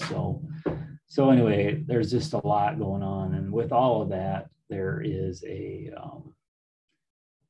requirement for this information to be available to the public, and so we're also going to be thinking of a database component to that contract that will have these inventories in place, and then searchable by the public and that kind of thing, to alleviate the need for each of these small water systems to make that publicly available. Like I said before, we do have this WIN grant for sampling at schools and daycares. We're going to be rolling out a kind of revised, more of a turnkey approach for the school testing, hopefully yet this spring. Before, when we tried to roll it out to schools, it would have involved the school being more involved in collecting the samples and doing a sample plan, but we realized that they really aren't set up to do that, and so we're going to choose to sample in fewer locations, but get some sampling done, more of a turnkey effort where we have a contractor or multiple contractors that actually go into the schools, do the sample site plan, collect all the samples on behalf of the school and get the results, and then come up with a mitigation plan to facilitate getting the lead out of that facility. So that's in the works. And then we also, like I said, we're revising our some of our capacity development program activities. We have what we call a capacity development strategy, and we'll be including asset management into that strategy, which is a requirement under the AUEA Act of 2018. And then we also are going to be streamlining that new system planning to kind of fit the real world. So with that, I'll kind of open it up if anybody would have any questions. Just leave you with the nice picture of the Capitol that I took one day when I was driving my daughter to school, and it was actually the first day of session, so God was smiling down on us that day. But anyway, if anybody would have any questions, I'd be glad to field them now, and we'll go from there. Great, thank you, Mark. This is Brian. If you have questions, throw them in the chat. I'll ask you one, Mark. Do we have a sense, and maybe we don't because there has inventories that haven't been done, but what the extent of the lead pipe issue might be in South Dakota? You know, I don't think we'll be able to spend 148 million, let's put it that way. But I don't think we have a big problem, let's put it that way. But you know, a lot of our large regional water systems were built in the 70s and 80s, and they use plastic pipe. There might be some lead components in those, like leaded brass meters and things like that, but those aren't necessarily eligible to be replaced as under this bill money, although I'm kind of seeking out if there would be some flexibility, because that'd be a great way for a system to update their water meters, because they're probably due to be replaced if they are leaded brass anyway. But so we have a lot of those that are already that way. You know, new developments, of course, obviously are in the hills. For instance, we have a lot of small public water systems that have been developed in, you know, the last 20 years, and those would be able to be exempted, or they'll be able to do their inventories relatively easily. But it's these older small communities and small towns that they don't have a lot of records. They were, you know, if they have homes built in the 30s and 40s, there's probably a good chance that some part of that service line is as lead, as they had a lot of times they used what's called a lead pigtail to tap the main, and then once they tap the main, then they would connect something else, maybe galvanized pipe from the pigtail to the house. And so, you know, those would be considered lead or lead containing materials, and would need to be, you know, queued up to be replaced. But I'm hoping within a year we'll have a much better idea. We won't be complete with all of our inventories, but if we can really kind of crowdsource this, get a lot of the help from homeowners, get this thing rolled out in a way where they understand by helping us, they're helping themselves. Maybe they can get a picture of their service line in their house as it comes in and send that in, or text it to the water system, and then they can visually see that it is or isn't lead, at least where it's coming into the house. And then we can you know, extrapolate a little bit better how big or not our problem might be. So very good. Yep, I'm not seeing any other questions, Mark, so I appreciate your time and being part of the conference, and it'll be interesting to see how this situation plays out here over the next couple of years. Sure will. Well, appreciate you listening. Hopefully I didn't send everybody off for their afternoon coffee early, but anyway, with that, I will just be signing off then. So thank you. All right. Thank you, Mark. Andy, do we have you online? I am out here. Can All you hear right. me? Yep, I can hear you. Let me give you our little introduction and we'll just keep plowing ahead. Our next speaker this afternoon is Andy Brules. He will be updating us on funding opportunities available through the American Rescue Plan Act. Andy is the division director for the DANR, the Division of Financial and Technical Assistance, which includes the Environmental Funding Program and the State Geological Survey. The funding program administers state grant and loan programs, along with the Clean Water and Drinking Water State Revolving Fund programs. These programs provide funding for water, wastewater, landfills, and recycling systems. Andy has worked with these programs since 2009. He's the primary contact for regional rural water systems and has been involved in encouraging and seeking out regionalization opportunities for both water and wastewater. He received his bachelor's degree in civil engineering from Minnesota State University, Mankato, and has an executive master's in public administration from the University of South Dakota. And he is a registered professional engineer in South Dakota. Welcome, Andy, and thank you for being here. Thank you, Brian. All right, so we're sharing screen then? Yep, if you want to do that. There we go. Hang on, let me get that right. Oh, did I do it? Not Is it yet. visible? It is not yet. I see nothing. Yeah, I think it did something funny on me there. Let's try that. I clicked the button and then it overwrote me. All right. Now you can see it, hopefully not in presentation view. Yeah, right now it's in edit mode, I'd call it. Yep. All right. That better? Yep, but let's, up on the top, there's that display settings drop down box. Yes. Click the swap presenter view. Then we'll just see your slides. There you go. You are all set. All right. There we go. Thank you, Brian. Yep. All right. As Brian said, my name's Andy Brules, and I was asked to talk primarily today about the American Rescue Plan Act, which was, and water and sewer fund infrastructure funding within that, which was Senate Bill 62 in the most recent session.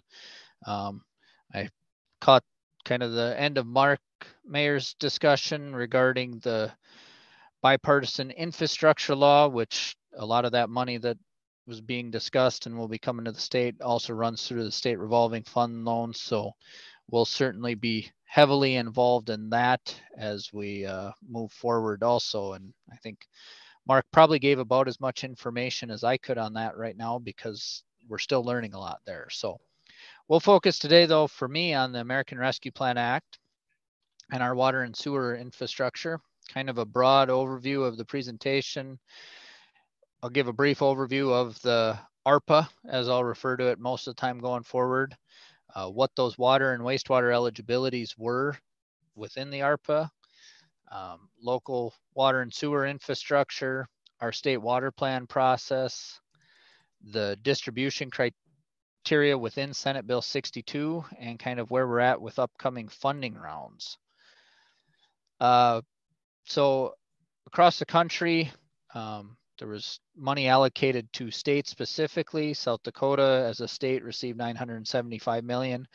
Counties also received a direct allocation from the U.S. Treasury as a result of ARPA, along with metropolitan cities, which was defined as those over 50,000 in population. So Sioux Falls and Rapid City received direct allocations. Non-metropolitan cities were included with a direct allocation also. However, that kind of went through the state and was divvied out on a population basis. So a total of 62 million across the rest of the cities in the state. Tribal governments and territories also received money under this. So a lot of funding. There were a fairly broad range of eligible activities to use these ARPA funds for.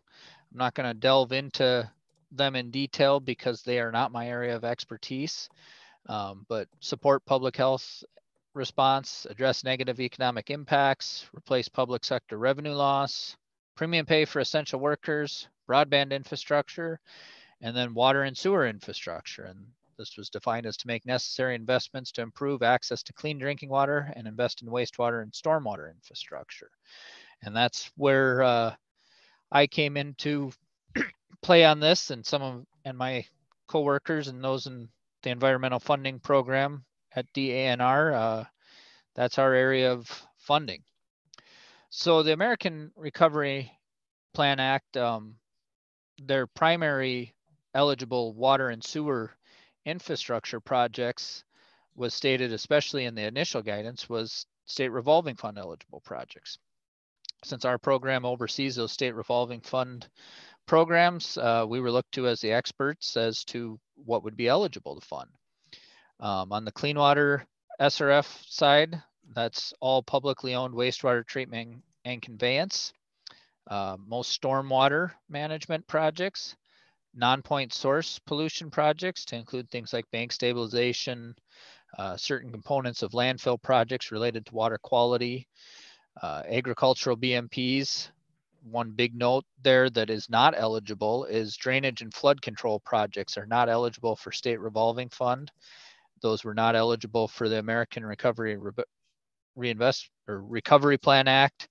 And there was some final guidance from the Treasury that in some ways kind of broadened out the stormwater management eligibility, but quite frankly still did not allow for drainage and flood control, which is a distinct term from EPA and a permitting standpoint.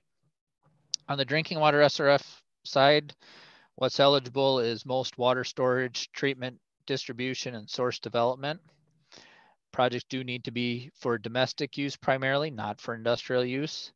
And we cannot fund projects primarily for future growth or fire protection. So one of the spots where this comes up a lot is new housing developments. Is not something we can fund directly. We can do some things related to projects that aren't for future, primarily for future growth, including, line upsizing where it makes sense, or looping of systems, or putting a valve in, or a T in where it makes sense to help and not have to rip up a road in the future. But we can't put lines out through a new housing development when there's no homes there to serve. So as we moved forward into the legislative process, it was determined that Governor Nome was going to recommend local water and wastewater funding of $600 million, which became Senate Bill 62. This was viewed as a major investment in South Dakota's future. There was a lot of eligibilities for the ARPA fund use, but some of them are not as easy to clearly show we could meet as a state. Investment in water and sewer was very broad, though it provides a lot of public health and economic possibilities by providing that quality drinking water and necessary sewer services. We can promote public health and welfare. We can protect our environment and our natural resources, and also help serve as an economic driver for our economy. One thing I would note is those applicants that are eligible are state political subdivisions and private nonprofits who provide water and sewer services are eligible to apply for funding through the DANR and our Board of Water and Natural Resources funding programs. So where we came at this from as the department and as the state administration to the legislature was recommending that they follow the established state water plan and Board of Water and Natural Resources funding process for use of these funds. The state water plan was established in 1972, and that process has worked extremely well over the years, and we encourage, and we've seen a lot of strong support. The process was put in place to ensure the optimum overall benefits of the state's water resources for the general well-being of the people of South Dakota, and establishing a consistent and effective process. Really, we felt all of these things was more reason to utilize those existing processes in awarding of $600 million of funds to projects and not having individual appropriations bills being submitted from each community or each project or rural water system, which would really result in a lot of effort. The legislature many years ago placed the responsibility of the state water plan with the Board of Water and Natural Resources, and DANR staff, myself, and the environmental funding program staff provides daily project oversight and administration of those projects that the board recommends for funding. So we put together this graphic. I have to thank one of the organizers of this conference, actually, Brian Ferris, for helping us put this together, kind of to outline some of our funding process timelines. This is kind of the main funding timeline that a lot of projects shoot for. I'll talk later about how many projects we had, but October 1st is most state water plan applications come in, and then we take those to our board in early November, which is a real short turnaround. I spent a lot of hours working through, I believe it was roughly 200 state water plan applications due to the potential for some of this ARPA funding driving a lot of demand.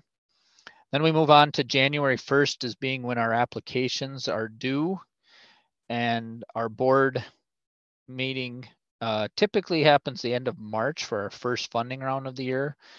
We are still having a March meeting actually tomorrow. However, funding awards will not happen until mid-April. We quite frankly needed a little bit of additional time this year to get through all the applications, and with the bill not officially passing until the last week of session, needed to make sure 100% that things were moving forward. And between, I believe it was March 7th when the bill passed, and March 24th would not have given us much time if something were to change. So we would be moving forward with funding April 12th and 13th for a large number of applications.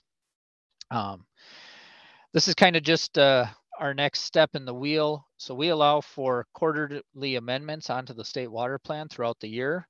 We also allow for quarterly funding applications. You have to be on the state water plan prior to applying for funding. So then we have another February 1st funding or state water plan application deadline. We place those projects onto the state water plan at the end of March meeting tomorrow this year. And then then those applications are allowed to apply for funding April 1st or after in the upcoming year and a half, with funding awards occurring the end of June.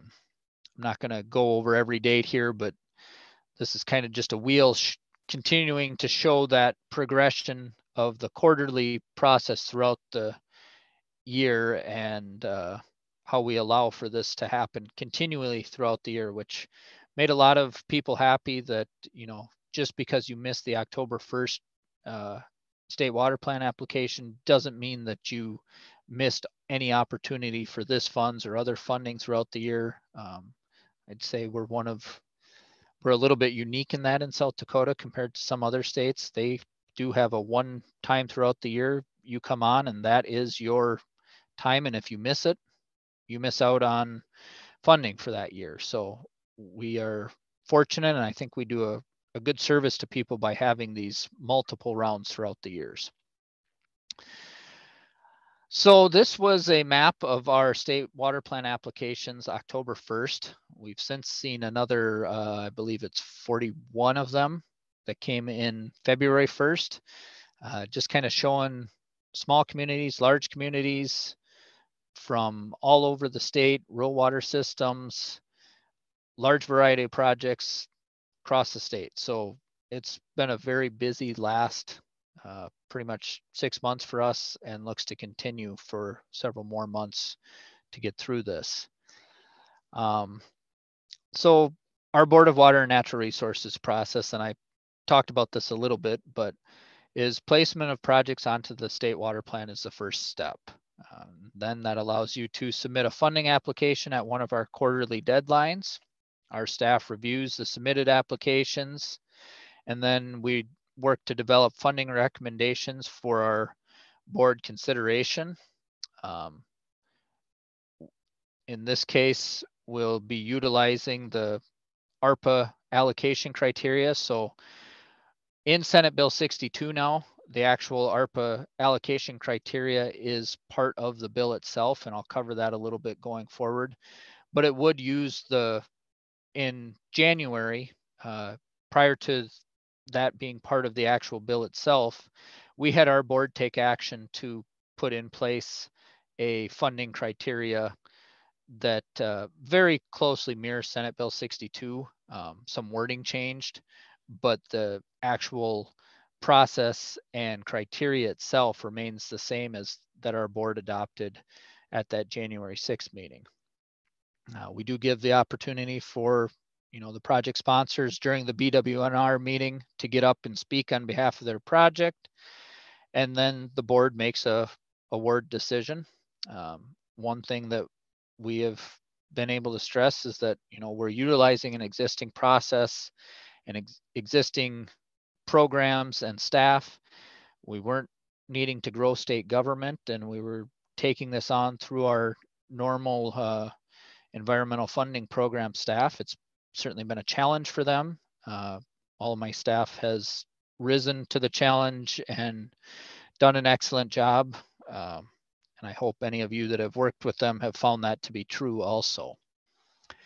So the allocation criteria in Senate Bill 62, we'll kind of start off with what was outlined in section 3.1 of the bill, is basically providing a flat 30% of eligible project costs. However, those costs are capped, and we have some tiers to go above that 30% for the smaller communities. So for a community less than 1,000 service population, we would look at a total project cost that we would subsidize grant up to of $9,000 per person, and then up to an 80% grant. So if you have 100 people, the total project cost that we would look to subsidize is $900,000. And then we could provide a grant up to 80%, provided that you meet kind of our user rate goals that are outlined more in section 3. Similar for communities less than 2,500 service population, we do up to a 50% grant, but that per person allocation drops to $7,000. And then systems above 2,500, we'd go up to the 30% grant, but only a $3,000 per person. The reason for dropping that is just, quite frankly, the economies of scale for those larger systems. The projects just can be a lot cheaper. Those smaller systems, at a certain point, the project costs just have to cost more because they don't have the economy of scale to spread the dollars around. We also included, excuse me, a match of a system's local ARPA. So as I said early on, almost all communities receive some level of local ARPA. If you receive $50,000 as a community and put that into a project that you're applying to funding for us for, we will match that at $50,000 and then start looking at the percentage numbers after that cost is removed from the project. We did cap that at $5 million total for any single community to utilize. Sioux Falls and Rapid City received a significant amount over, but we'd still let them do up to $5 million. The only other community that actually received over $5 million individually was Aberdeen, and I believe their number was like $5,063,000. So they'd be able to utilize almost all their dollars. Some user rate goals. We basically, one, in relation to the up to 50 and 80% grant categories, put in place some goal rates to have. And then additionally in this section 3.3 said if user rates are going to be above those goal rates, we do have the option to provide up to an additional 5% of grant funds to help with user rates. These $55 and $75 has kind of been where we've been at for the last year or two. And we're, hoping to keep a lot of projects still in that range, although I will say some are certainly going to have to be a little bit higher than that, just because the size of the projects and cost to get them done. Section 4, we included some discretionary kind of sections that would be for projects for regionalization and consolidation, regulatory compliance issues, drought resiliency and drinking water availability, and non-point source improvements. You know, there's just some projects out there that it makes sense to be able to push a little bit more on the subsidy to try and help get them moving forward. And so we gave ourselves and our board that ability to do that. Section 5, we also included for requesting for engineering studies to address long-term drought resiliency and water source issues for drinking water and regionalization of wastewater treatment, and funding those up to 100% of the project costs. You know, a big example that Secretary Roberts likes to use when he's discussed this is the Western Dakota regional water system, and their study to look at bringing Missouri River water out towards the western South Dakota and Black Hills region, and to see the feasibility of that and possibility of that going forward over the coming years. That was one of those projects that was in mind when we put this language in there, and they've got an application in right now.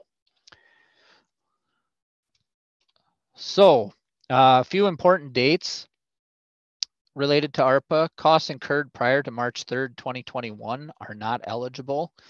So project costs that were incurred prior to that we won't be able to reimburse. However, I think in most cases that's going to be fairly limited. The funds must be obligated by December 31st of 2024.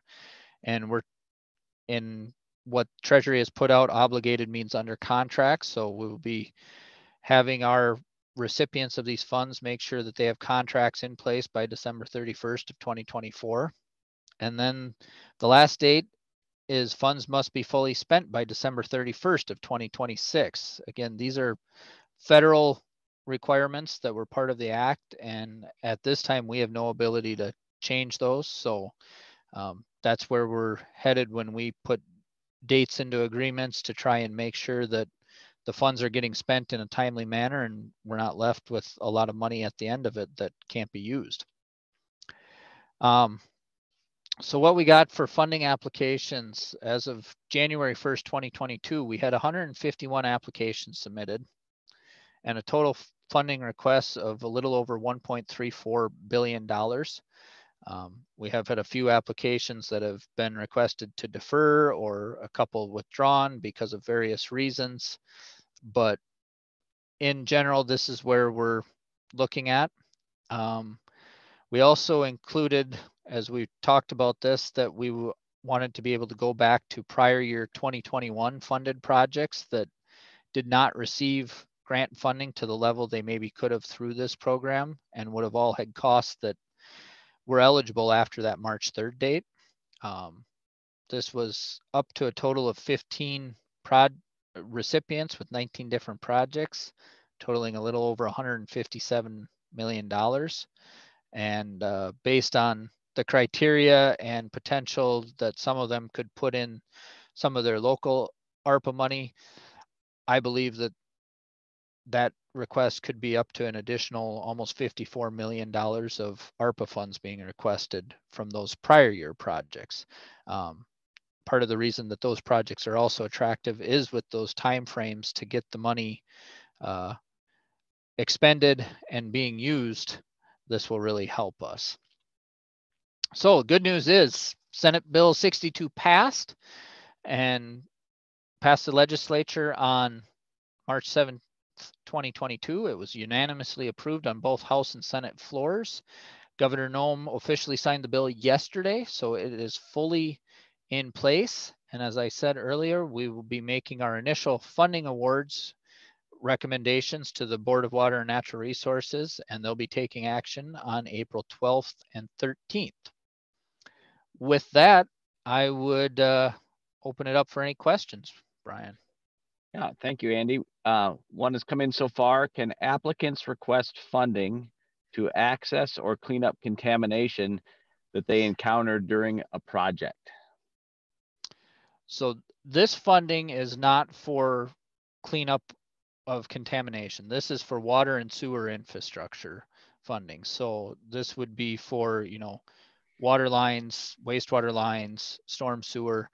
The contamination side of things would be probably more through brownfields money, which the bill may have some provisions on that. Potentially through the Petroleum Release Compensation Fund, depending on the nature of the contamination. But through this funding, no.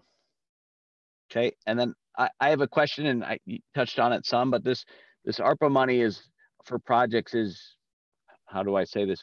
Can it be used in cooperation with other funding that your program issues, the regular clean water, drinking water? Do they work together to complete these projects?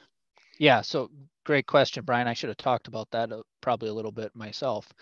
So yeah, what we anticipate, I mean, in the funding criteria, it's fairly clear probably to most people that pretty much no projects are going to see 100% ARPA grant, and that's the way it is. And so yeah, where does the rest of the money come from? Our plan is, yes, to use our state revolving fund, clean water and drinking water programs to fund with loan the vast majority of those remaining costs in a project. You know, we do have some of the other DANR, Board of Water and Natural Resources grant programs. However, those are fairly minimal, and you know, we may end up kind of using those to offset certain costs and not have to put as much ARPA funds into a specific project for one reason or another. But we do intend to fully fund all projects that come in requesting that we fully fund them. It just will be a portion of grant and a portion of loan. And can you talked about the local governments getting ARPA money, can they use that on those projects as well?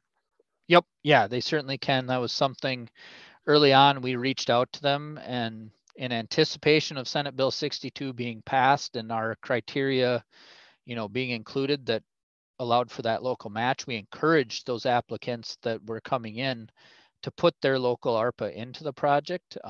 Not that they can't do something else with it, and they're certainly able to, but we thought that as a use for the funds and something then that, you know, DANR would take care of making sure a lot of the requirements are met for being assured that you're spending the funds properly and going through the procurements. It actually was a little bit of a safe haven.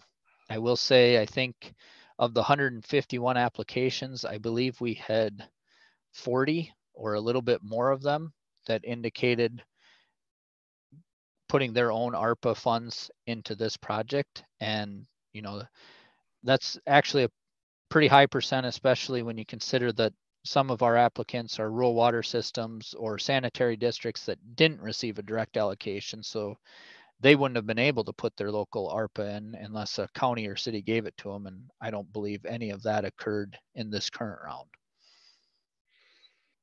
Well, excellent. Thank you for that. I don't see any additional questions, so we'll let you off the hook, Andy, but we appreciate you taking the time to be with us today and update this on this substantial funding that is available moving forward. So thank you much.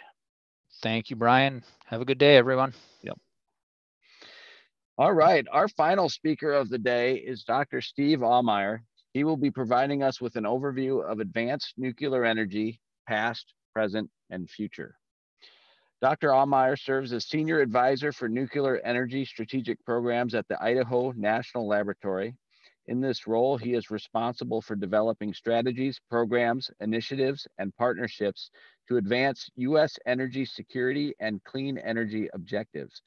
Before joining INL, Dr. Aumeier served 10 years with the Argonne National Laboratory, where he served in various leadership positions in nuclear energy and national security research and management, including leading the development of new non-destructive assay and experiment design and analysis methods, developing new homeland security programs, and serving as Deputy Associate Laboratory Director for Engineering Research.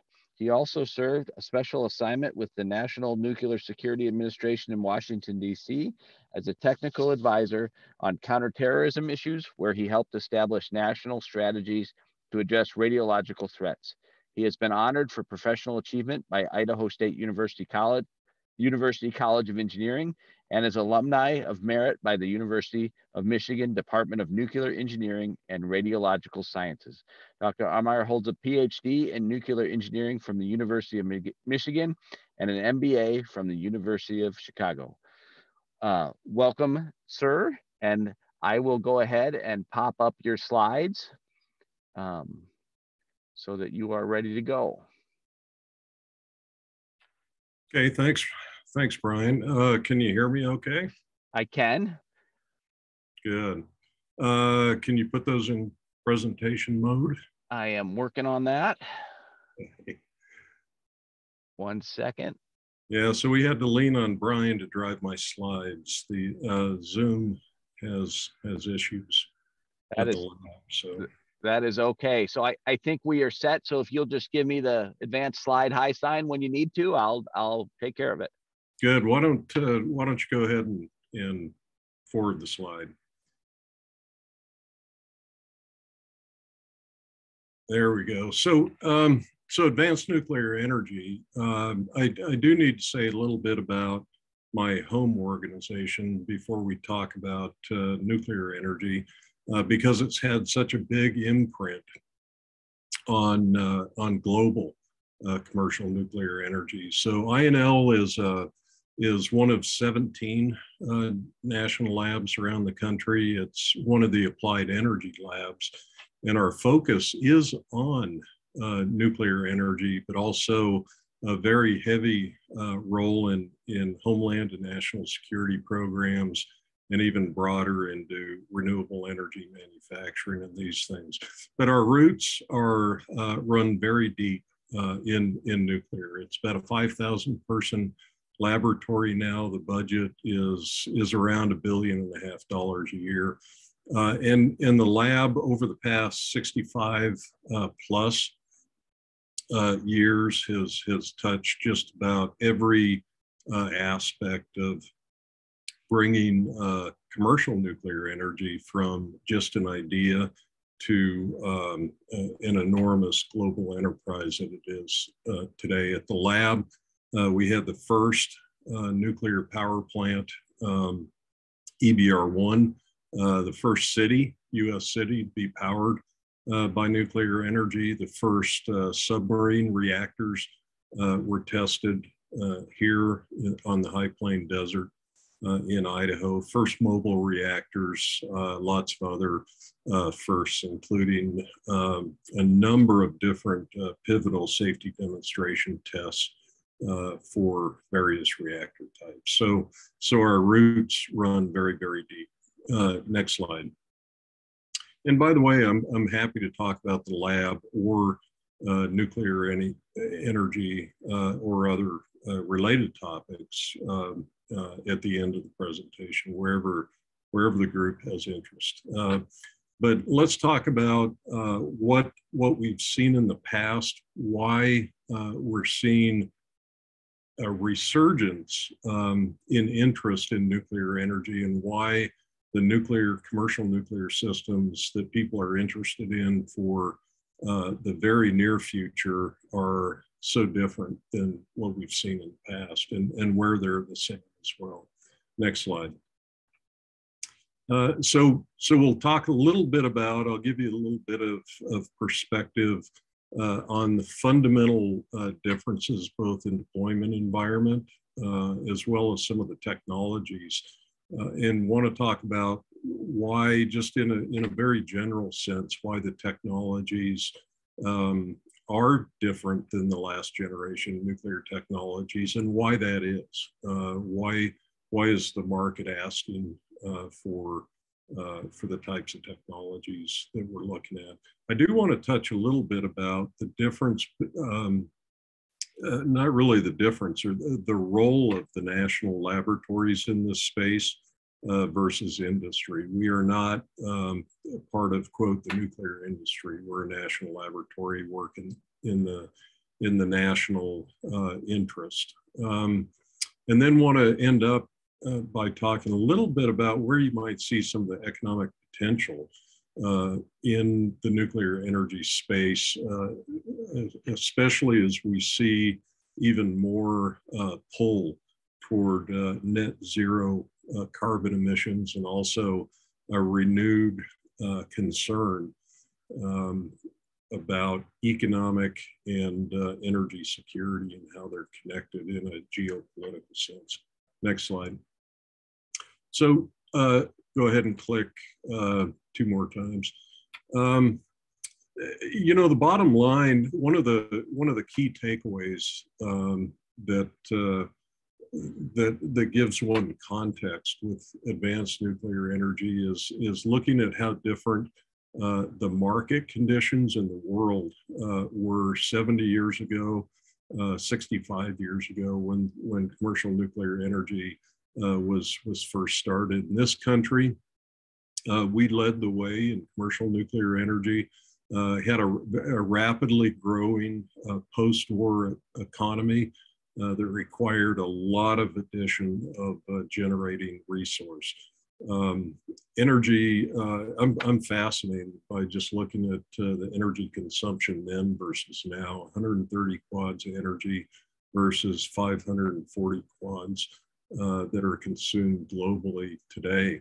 But today, it's a whole different world, as we all know, approaching 8 billion people and all the energy that's demanded. And commercial nuclear energy is not this new invention that it was 65, 70 years ago. Just like airplanes and electronics and many other things, commercial nuclear energy is an enormous global enterprise.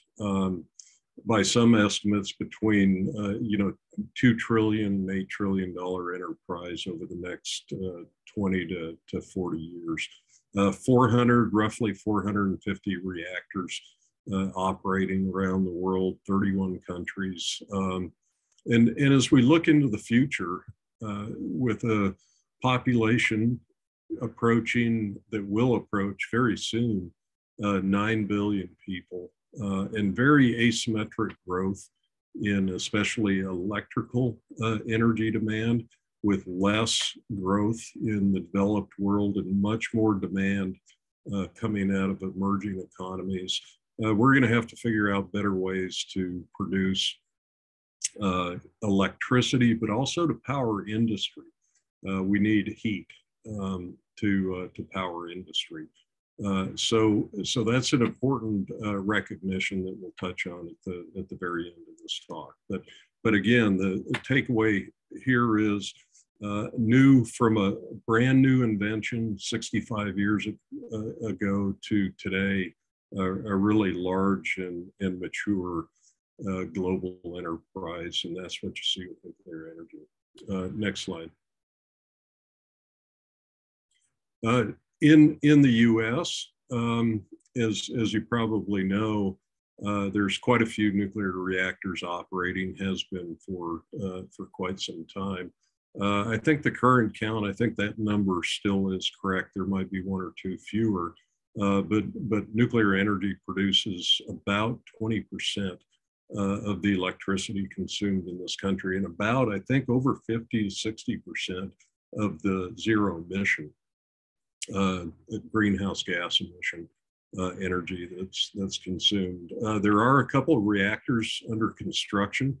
The ones in Georgia, they are supposed to start up, I think, in 2022 and 2023, but those have been a bit of a show to watch, vastly over budget and over schedule, which is interesting. The deployments that we've seen around the world, for example, some of the latest in UAE that the Koreans built, most all of the reactors that come online are on budget and on schedule. Reactors in our country, their lifetimes being extended in many cases up to 80 years. And at the same time, we see other plants shutting down for a variety of reasons, typically tied to financial pressures, although with the uptick in natural gas prices, that competitive pressure is being relieved. I'll also point out that with the infrastructure bill being signed by President Biden, that included an $8 billion program, I think it's $8 billion, called the Civil Nuclear Credit Program, that's meant to help ailing nuclear plants stay operational because it's recognized how important those plants are to meeting the clean energy goals of the administration. So that's kind of the landscape in this country. Next slide. Globally, like I said, it's an enormous industry and is projected to grow even larger. It's the estimate by the Nuclear Energy Institute is within the next 30 years, there's a total estimated market of about $8 trillion tied to advanced nuclear energy. So globally right now, nuclear produces about 10% of the electricity consumed in the entire world. And going forward, there's interest to see how nuclear energy could power industrial heat processes. That's where about 0.25% of our global carbon emissions comes from, not production of electricity, but actually powering industry. Next slide. So where does nuclear produced heat really come from, and what does the entire life cycle look like? So you'll hear people talk about the nuclear fuel cycle, and what they're talking about there is sort of following the atoms from cradle to grave. So natural uranium is mined. And I understand, I think there's a uranium mine in South Dakota. At any rate, uranium's mined. Natural uranium is mostly uranium-238, and that's an isotope of uranium that doesn't split apart all that easily. And so what's done is it goes through, after it's mined, it goes through a conversion and enrichment process. And you've probably heard quite a lot about enrichment on the global stage lately. So with enrichment, you take that natural uranium and you enrich it in the isotope of uranium-235. So that's the stuff that splits apart easier with the types of reactors that we use. So you take that enriched uranium then and you fabricate fuel elements, and then you have a choice. Go ahead and click one more, Brian. And then you have a choice. You can either use that fuel in the reactor, and then after it's used up in the reactor, you can reprocess or recycle that to extract the uranium-235 that has not been fully converted to energy. Or what we do in this country is instead take those used fuel rods and we store those for eventual long-term storage without extracting the remaining energy. So that's called a once-through fuel cycle. And it's different than what was actually hypothesized or proposed at the beginning of the nuclear era, and it's still something of great debate in the country. And it's a longer discussion why we have the debate, why we have a once-through cycle. But it works very well. So next slide. So the basics of the reactor then, once you get that uranium, you put it into a fuel rod, and that's at the upper right-hand corner. And the fuel rods then are placed into a fuel assembly, and it's a a number of those assemblies go into the reactor core. And the graphical schematic of a reactor core is down on the lower left-hand side. So the annulus that's lit up on the bottom is where all those fuel assemblies are put together. They undergo fission for a number of years. Usually after about 5 years, they're considered, quote, spent. It doesn't mean all the uranium-235 is used up, but it's built up enough what's called fission products or other elements from the fission process that it's no longer economically viable to have in the reactor. So at that point, it's declared used nuclear fuel. It's put into a cooling pool, and that's the center bottom picture, because the radiation from those assemblies creates a lot of heat still. So they have to be cooled in this pool.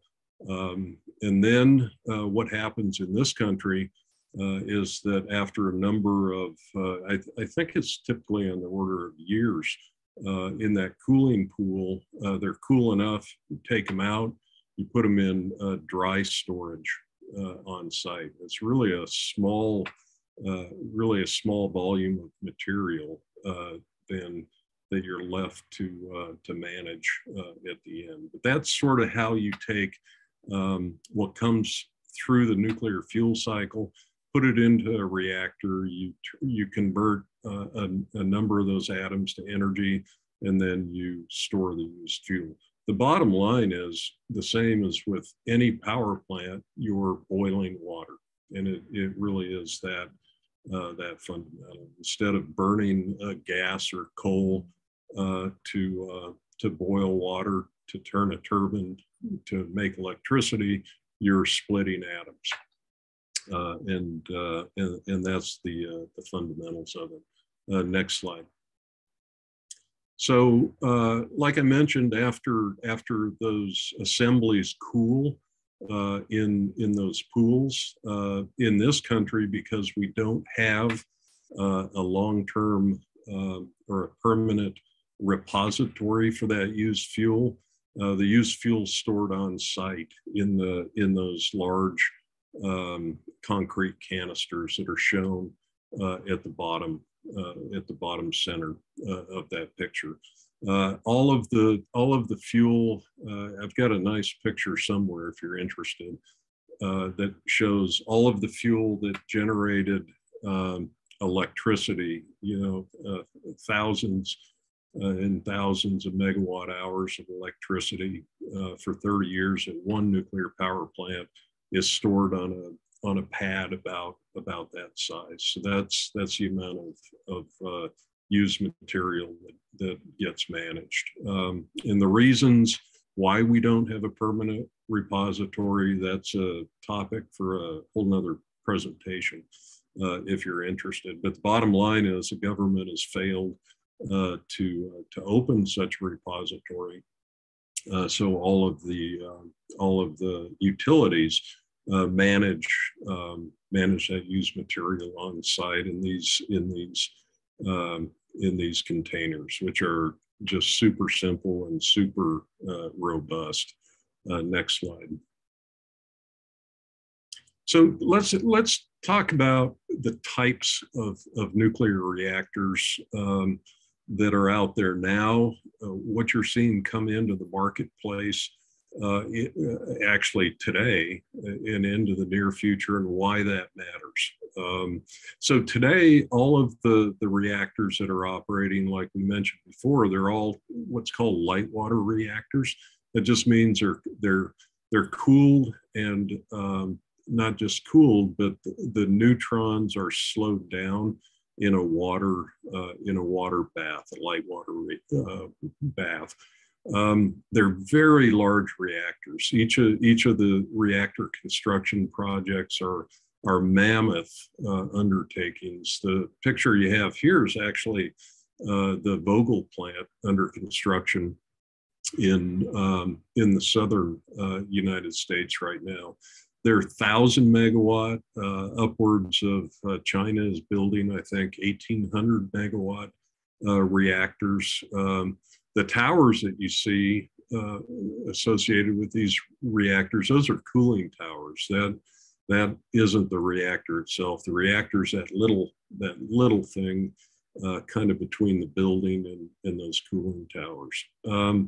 But they take a lot of space. The licensing criteria makes it such that you have a large area that you manage around the site.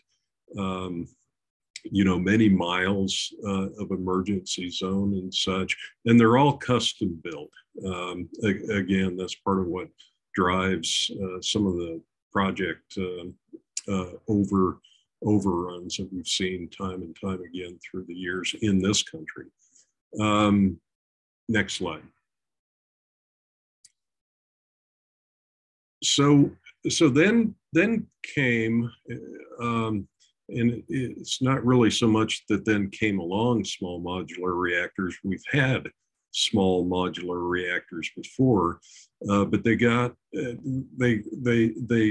they changed, and people got more interested in the notion of small and putting together many smaller pieces to make up a large piece, and fabricating those smaller reactors in a factory and then shipping them to a site instead of doing these custom construction projects. There are some advantages to that.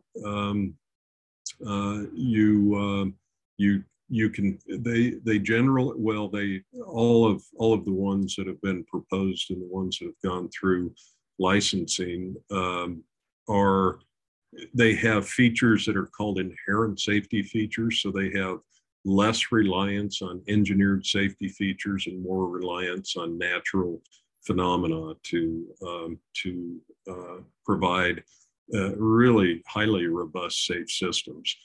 Smaller, you can piece them together, so maybe less financial risk, less construction risk, much smaller area generally to manage per megawatt of energy produced, on the order of maybe 50-acre sites instead of these 1,500-acre sites. And the exclusion or safety exclusion areas are typically smaller as well. So there's one company in this country that's made it through the NRC design certification, and that's NuScale. And they have a plan to build a commercial plant using a number of these small reactors on the Idaho site of our laboratory here, but it is a commercial facility, and that they say would come online, I think, around 2030. So it's still in the, or maybe it's 2026, 27, somewhere in there.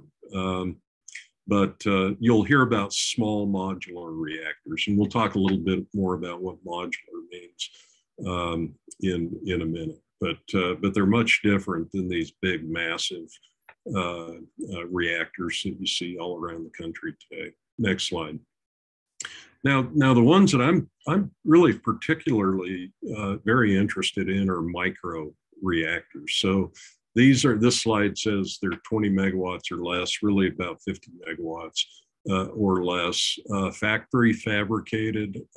So the notion in many cases with these is that they almost, if put into a certain configuration, they operate like a battery would, for example, with your cell phone. The notion is you can build these in a factory, you can then go and plug them into an industrial process and build out energy modules in that way. For example, your Tesla, if you drive a Tesla, it has the battery pack is a number of individual cells put together. And there's a lot of advantages that could bring up. And that's why it's so intriguing. It's possibly their ability to help power remote communities, remote industrial operations, and also power larger industrial operations that are difficult to decarbonize based on just grid supplied energy or other means. And there's some things going on in this area that are particularly intriguing. The Department of Defense actually has a program to develop and test one of these micro reactors within the next 2 or 3 years. So this is being pushed as an absolute need in several sectors. So I do think you're going to see these deployed, and their applications could be really, really very interesting. So very large reactors to small modular reactors to micro reactors. So you see stuff shrinking, right? Shrinking in size. And go ahead, next slide. And so why does that matter? Go ahead and click. It matters quite a lot, as you might guess. The large size of reactors was pursued principally, as you might imagine, for efficiency of scale, right? The bigger you get, the more megawatts per dollar that it takes per dollar of construction and operation. And that carries a lot of implications. So keep in mind, the first commercial reactor was a shipping port reactor, and it was about, I think shipping port was 70 or 80 megawatts. So it was small. It was a really small reactor. It was a surplus Navy reactor.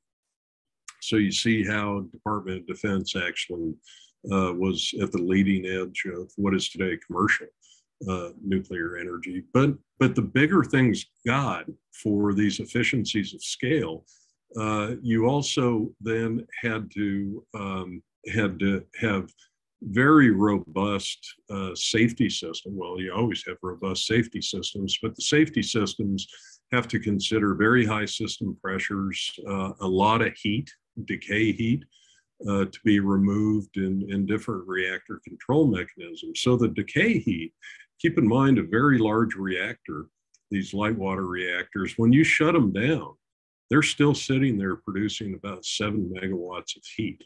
It's a lot of heat that comes off of those fuel rods for quite a number of days, months, and years. So there's implications for safety systems, although you can, you engineer that very well. They are not modular by any means. They're each a unique and very large construction project that can take years, that usually does take many years. So you can't just put modules together. You can put a number of reactors together, but they're each very massive construction projects, which means you have complexity.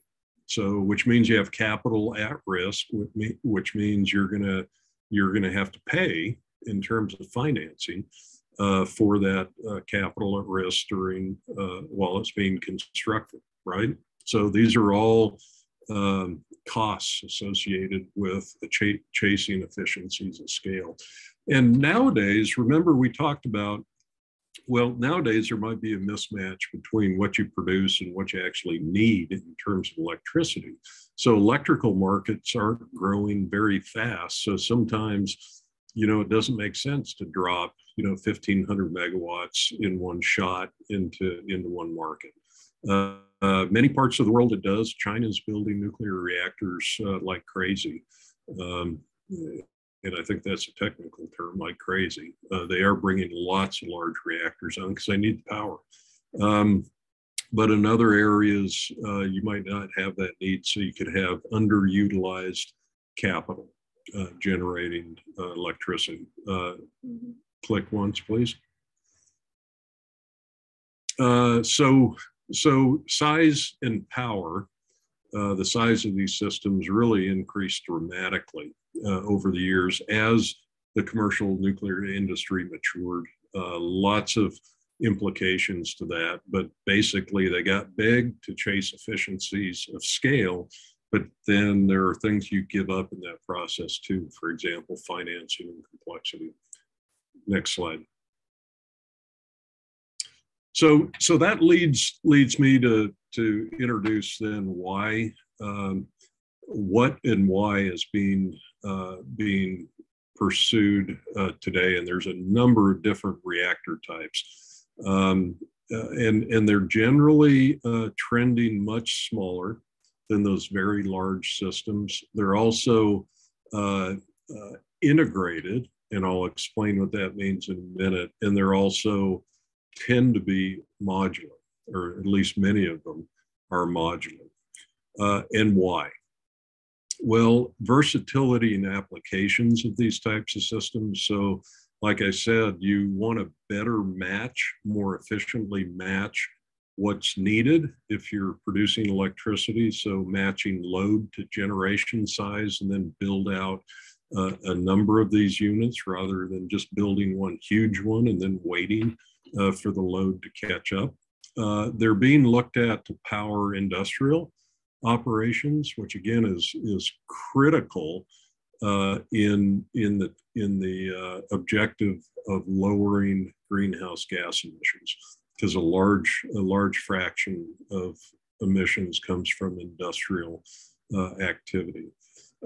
There's also typically reduced cost by enabling factory fabrication of these systems, and also fabricating a larger number of smaller units gives you learning, much greater learning opportunity in an industrial manufacturing sense. And the financing then gets much more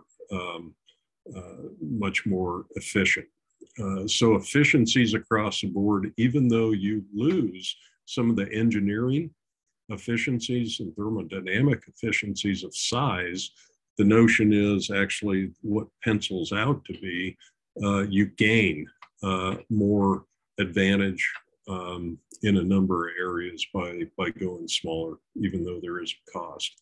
And it's interesting to remember then with modularized systems, not all small reactors are modular, but none of the big reactors are modular. Again, modular being you can fabricate smaller modules in a factory and then deploy them.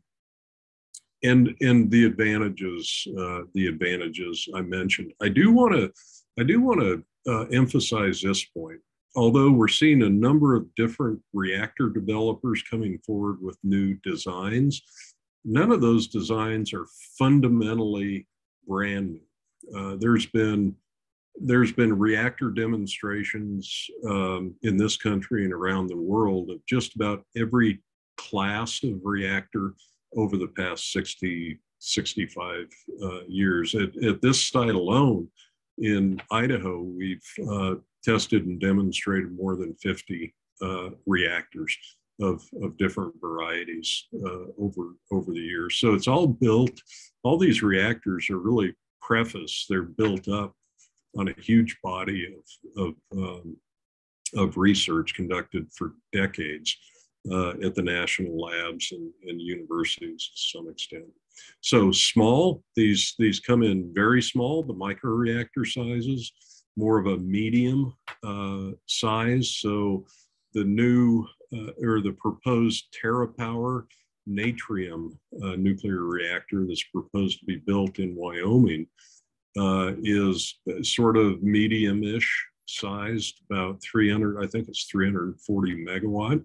So it's on the small side compared to the big reactors, but it certainly is not a microreactor. Next slide. Integrated. I just want to give you a snapshot for what integrated means. So a typical one of these big light water reactors, pressurized water reactor that you see operating today is schematically simply represented there on the left side. The reactor, those nuclear fuel elements are the things in the center, in that annulus in the center. The other things that are hooked into that reactor are pumps and pressurizers and all this equipment meant to keep water flowing over the system keep pressure on it, and be able to generate steam with the hot water. Well, in a integrated small reactor, much of that equipment is contained then all in one package, and that's what's represented on the right-hand side, and that acronym stands for Integrated Pressurized Water Reactor, and actually really simplifies the system and adds another degree of safety. All of these new systems have what's called inherent safety features. So instead of relying solely on electrical pumps to circulate water around the reactor when it's shut down, these systems will actually, because of the fuel design, they'll shut themselves down when they get hot enough, and then if there's natural circulation that's set up. So if you have an incident like you saw at Fukushima, where your offsite power went out, so the reactor shut down, the pumps weren't working, so the diesel generators kicked on to cool the reactor. Remember, we talked about how the reactor's still producing heat when it shut down. Well, if you take those diesel generators away because of a big flood, right, then there's nothing to cool the reactor. These integrated, inherently safe reactors actually have natural circulation that's sufficient to keep the reactor core cool. So it's a neat inherently safe concept. Next slide.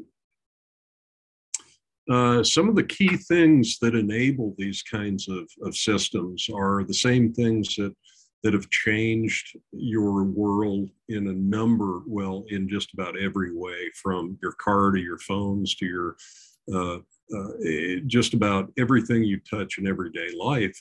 And it's over the past 30 years, two things have changed dramatically.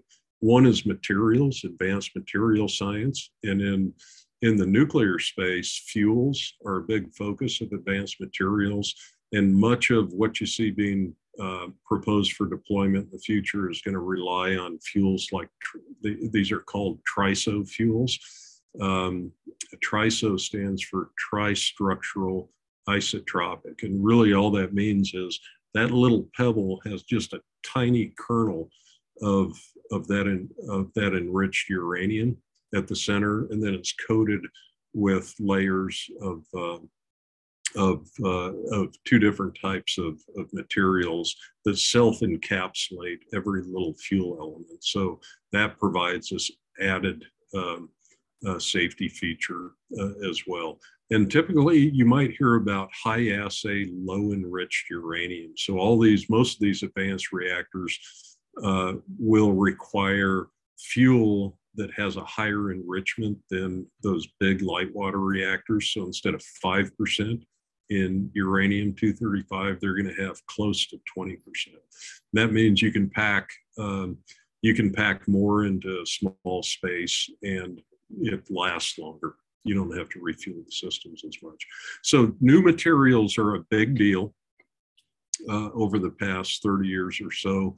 The other big deal is new digital techniques. Just like in your car, your ability to monitor and fine-tune everything within a system is just so different than it was at the dawn of the nuclear era. And this is going to have a huge impact on the next generation of nuclear, especially around the world. So materials, digital techniques, changing nuclear just like it's changed most other industry today. Next slide. And there's a number, like I said, a number of different reactors being proposed, and typically by smaller companies, not the big, kind of your grandfather's nuclear company like a Westinghouse or something like that, although those companies have new reactors coming out as well.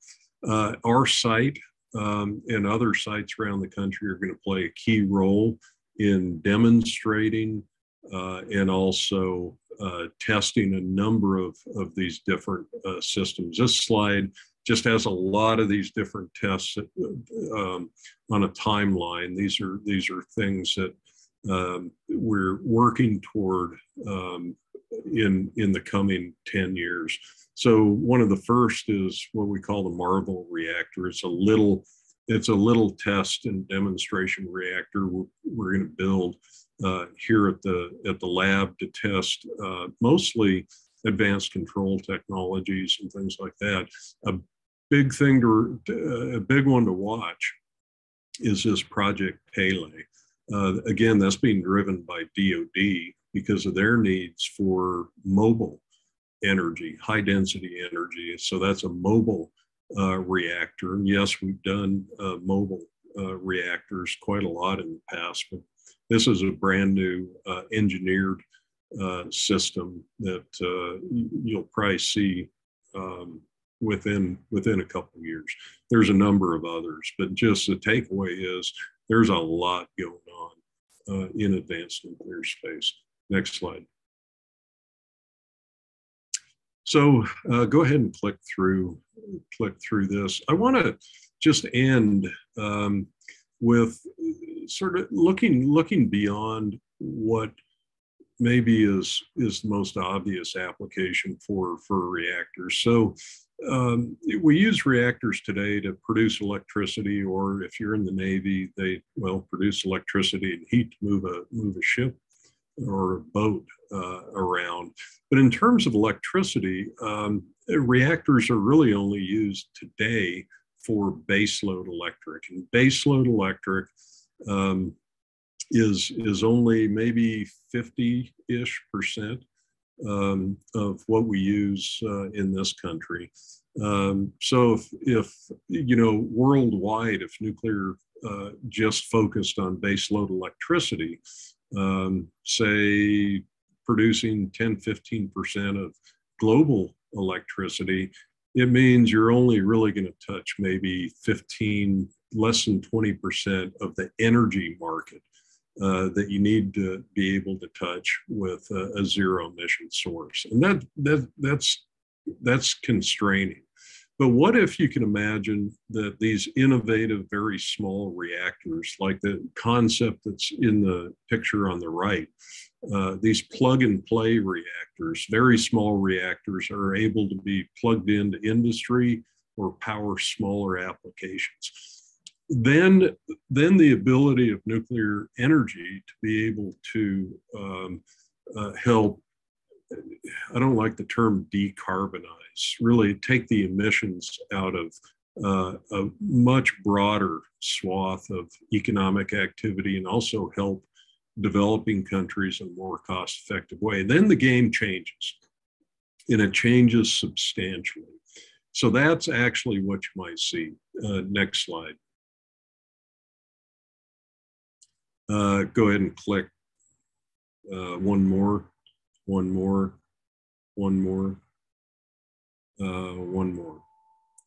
So the vision is then going from what you have today with these large baseload systems to nuclear energy, not just producing electricity, but a number of smaller nuclear energy plants actually powering industries like advanced steel production,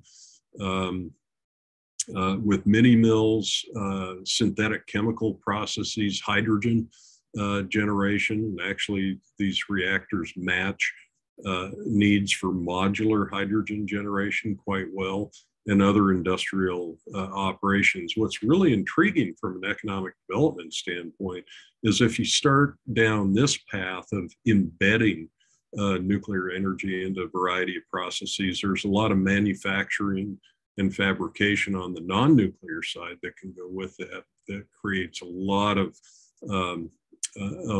opportunity for high skilled jobs and U.S. exports. Next slide. So this is a slide I'd like to end with any audience who has a general interest in nuclear, but especially states like the state of Wyoming, that are considering advanced nuclear plants. You know, it's important as folks go through, you know, in communities consider hosting nuclear energy and industrial facilities. You know, question, plan, engage, the wealth of knowledge that's actually out there, not just in industry, but your national laboratories, your universities, your regulatory authorities. There's nuclear energy is not new. It's been around for a long time, and there's a lot of experience and a lot of lessons learned. So those authorities can help understand or inform about what options are and where opportunities or risks lie, especially fuel cycle and things of that nature. And I do just want to point out one additional thing. So the pictures up here are actually two of our facility operations here at the Idaho National Lab. The one on top is the old Argonne National Lab West site. That's actually where I grew up professionally. The dome, that silver dome, is the dome from what was the EBR-2 reactor. So that was a sodium-cooled fast reactor that operated very successfully for 30 years, demonstrated some of the foundational inherent safety features that are now built into many of these new reactors, and also demonstrated how one decommissions and secures the facility when it's shut down permanently, and that is shut down permanently. But that's now called the Materials and Fuels Complex. So that's where much of the advanced materials are tested and taken apart and examined. It's a really neat site. And then the site on the bottom is the Advanced Test Reactor site, and that's actually one of the 4 reactors operating on the desert here that tests materials principally for the Navy, but also industrial and scientific purposes. So it really is a science machine there at the site. So long, proud history of nuclear, but also other things. Here at the Idaho National Laboratory, nuclear energy going forward, it's, you know, there are some similar systems, what you've seen in the past, but a lot of stuff that you see coming down the pipeline looks different, quite a lot different, and it's because the world's different and is requiring different sizes and different types of reactors. But a lot going on in nuclear space today. So I'll leave it there, and would love to take any questions or comments or whatnot. You bet. Thank you. We do have a few questions, so I'll just kind of take them one at a time here. Okay. How, in your opinion, how has public opinion of nuclear power changed over time? You know, I could give my gut feel, but also maybe point to data. And the data shows, you know, it's kind of interesting. There's public opinion kind of got much softer toward nuclear, and then it started decreasing again, I think just in the past 6-7 years. And it's not a dramatic change in either direction.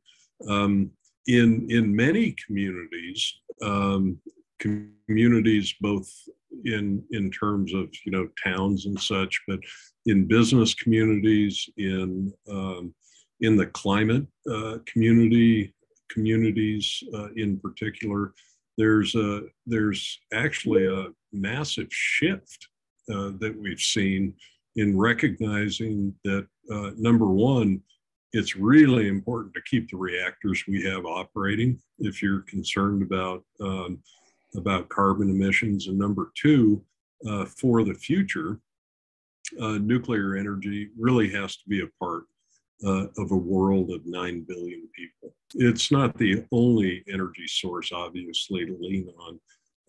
I wouldn't suggest that for any class of energy, but it's pretty soundly recognized increasingly, actually, that it's a critical part of both saving the planet, but also supporting 9 billion people. So,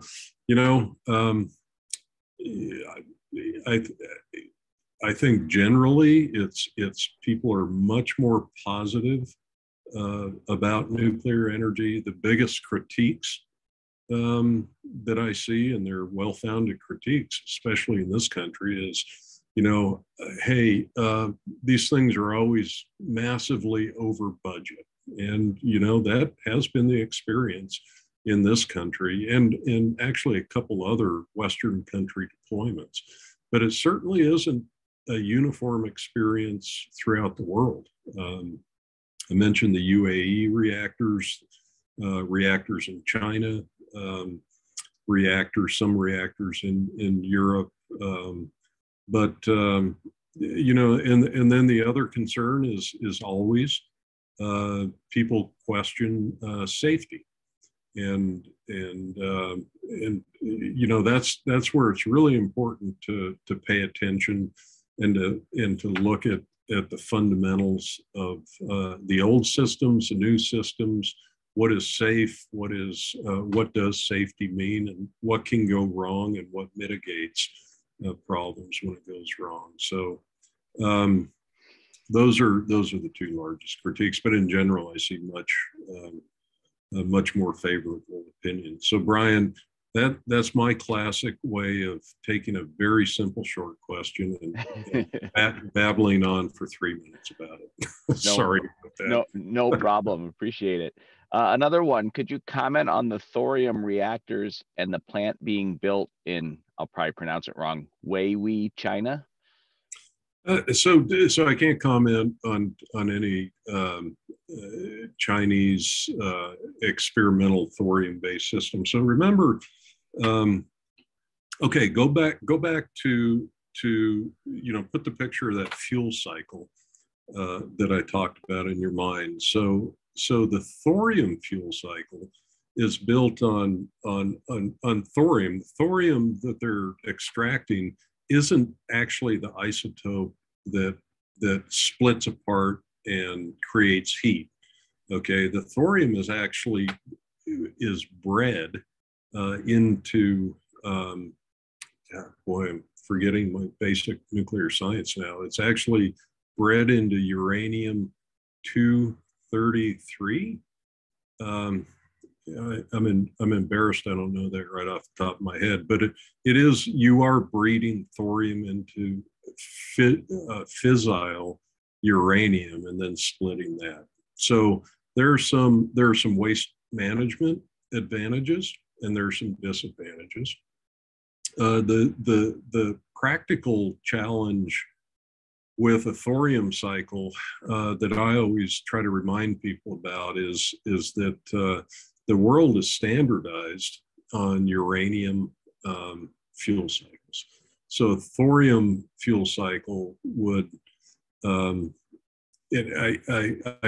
don't see those being economic in the very near future. Now, why are the Chinese doing it? Well, the Chinese are building just like this country has, but they're doing this on commercial scale.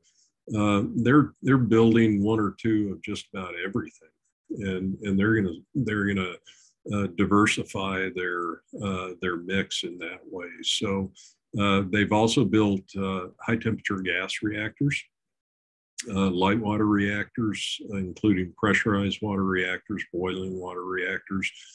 They have an advanced liquid metal cooled fast reactor that looks a lot like what was inside that dome at EBR2.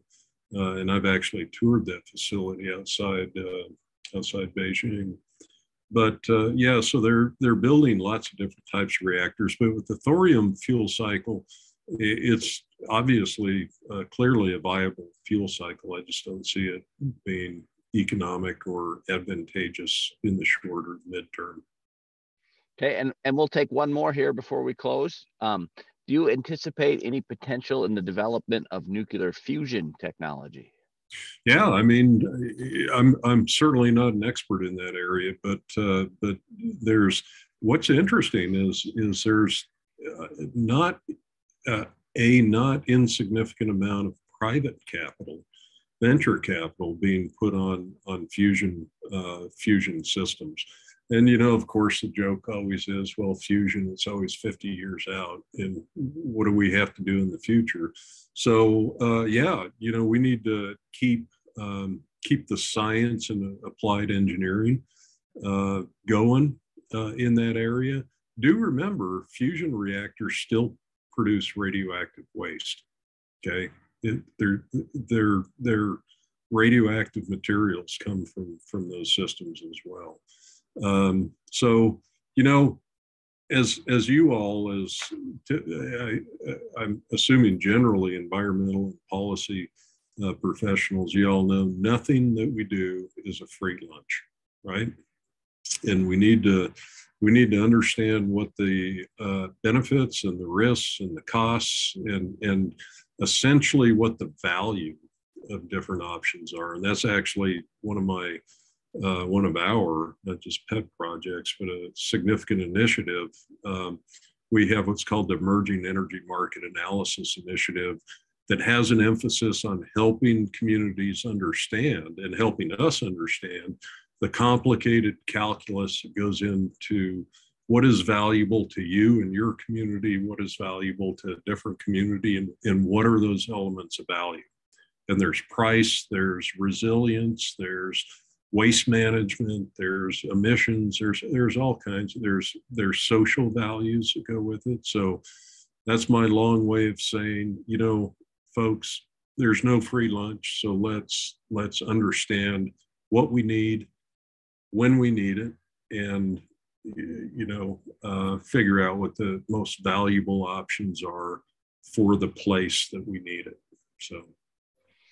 All right. Well, thank you, sir. That was an excellent presentation. We appreciate you taking the time to be part of our conference today and for helping us understand nuclear energy a little better. We greatly appreciate it. So good. Any time. And if y'all are out in Idaho and you want to tour parts of the lab, definitely get a hold of us. It's your lab. So might as well come take a look at it. Excellent. Thank you. Take care. Bye. Well, that concludes the presentations for today. Thank you to all our presenters. We appreciate you taking the time out of your busy schedule to provide us with excellent content. Looks like we at our peak had about 80 attendees today, which is great. So appreciate everybody turning out and sticking with us. And we hope that we will see you again tomorrow morning for session 2, which kicks off at 8 a.m. So everybody have a great rest of the day and we'll see you tomorrow.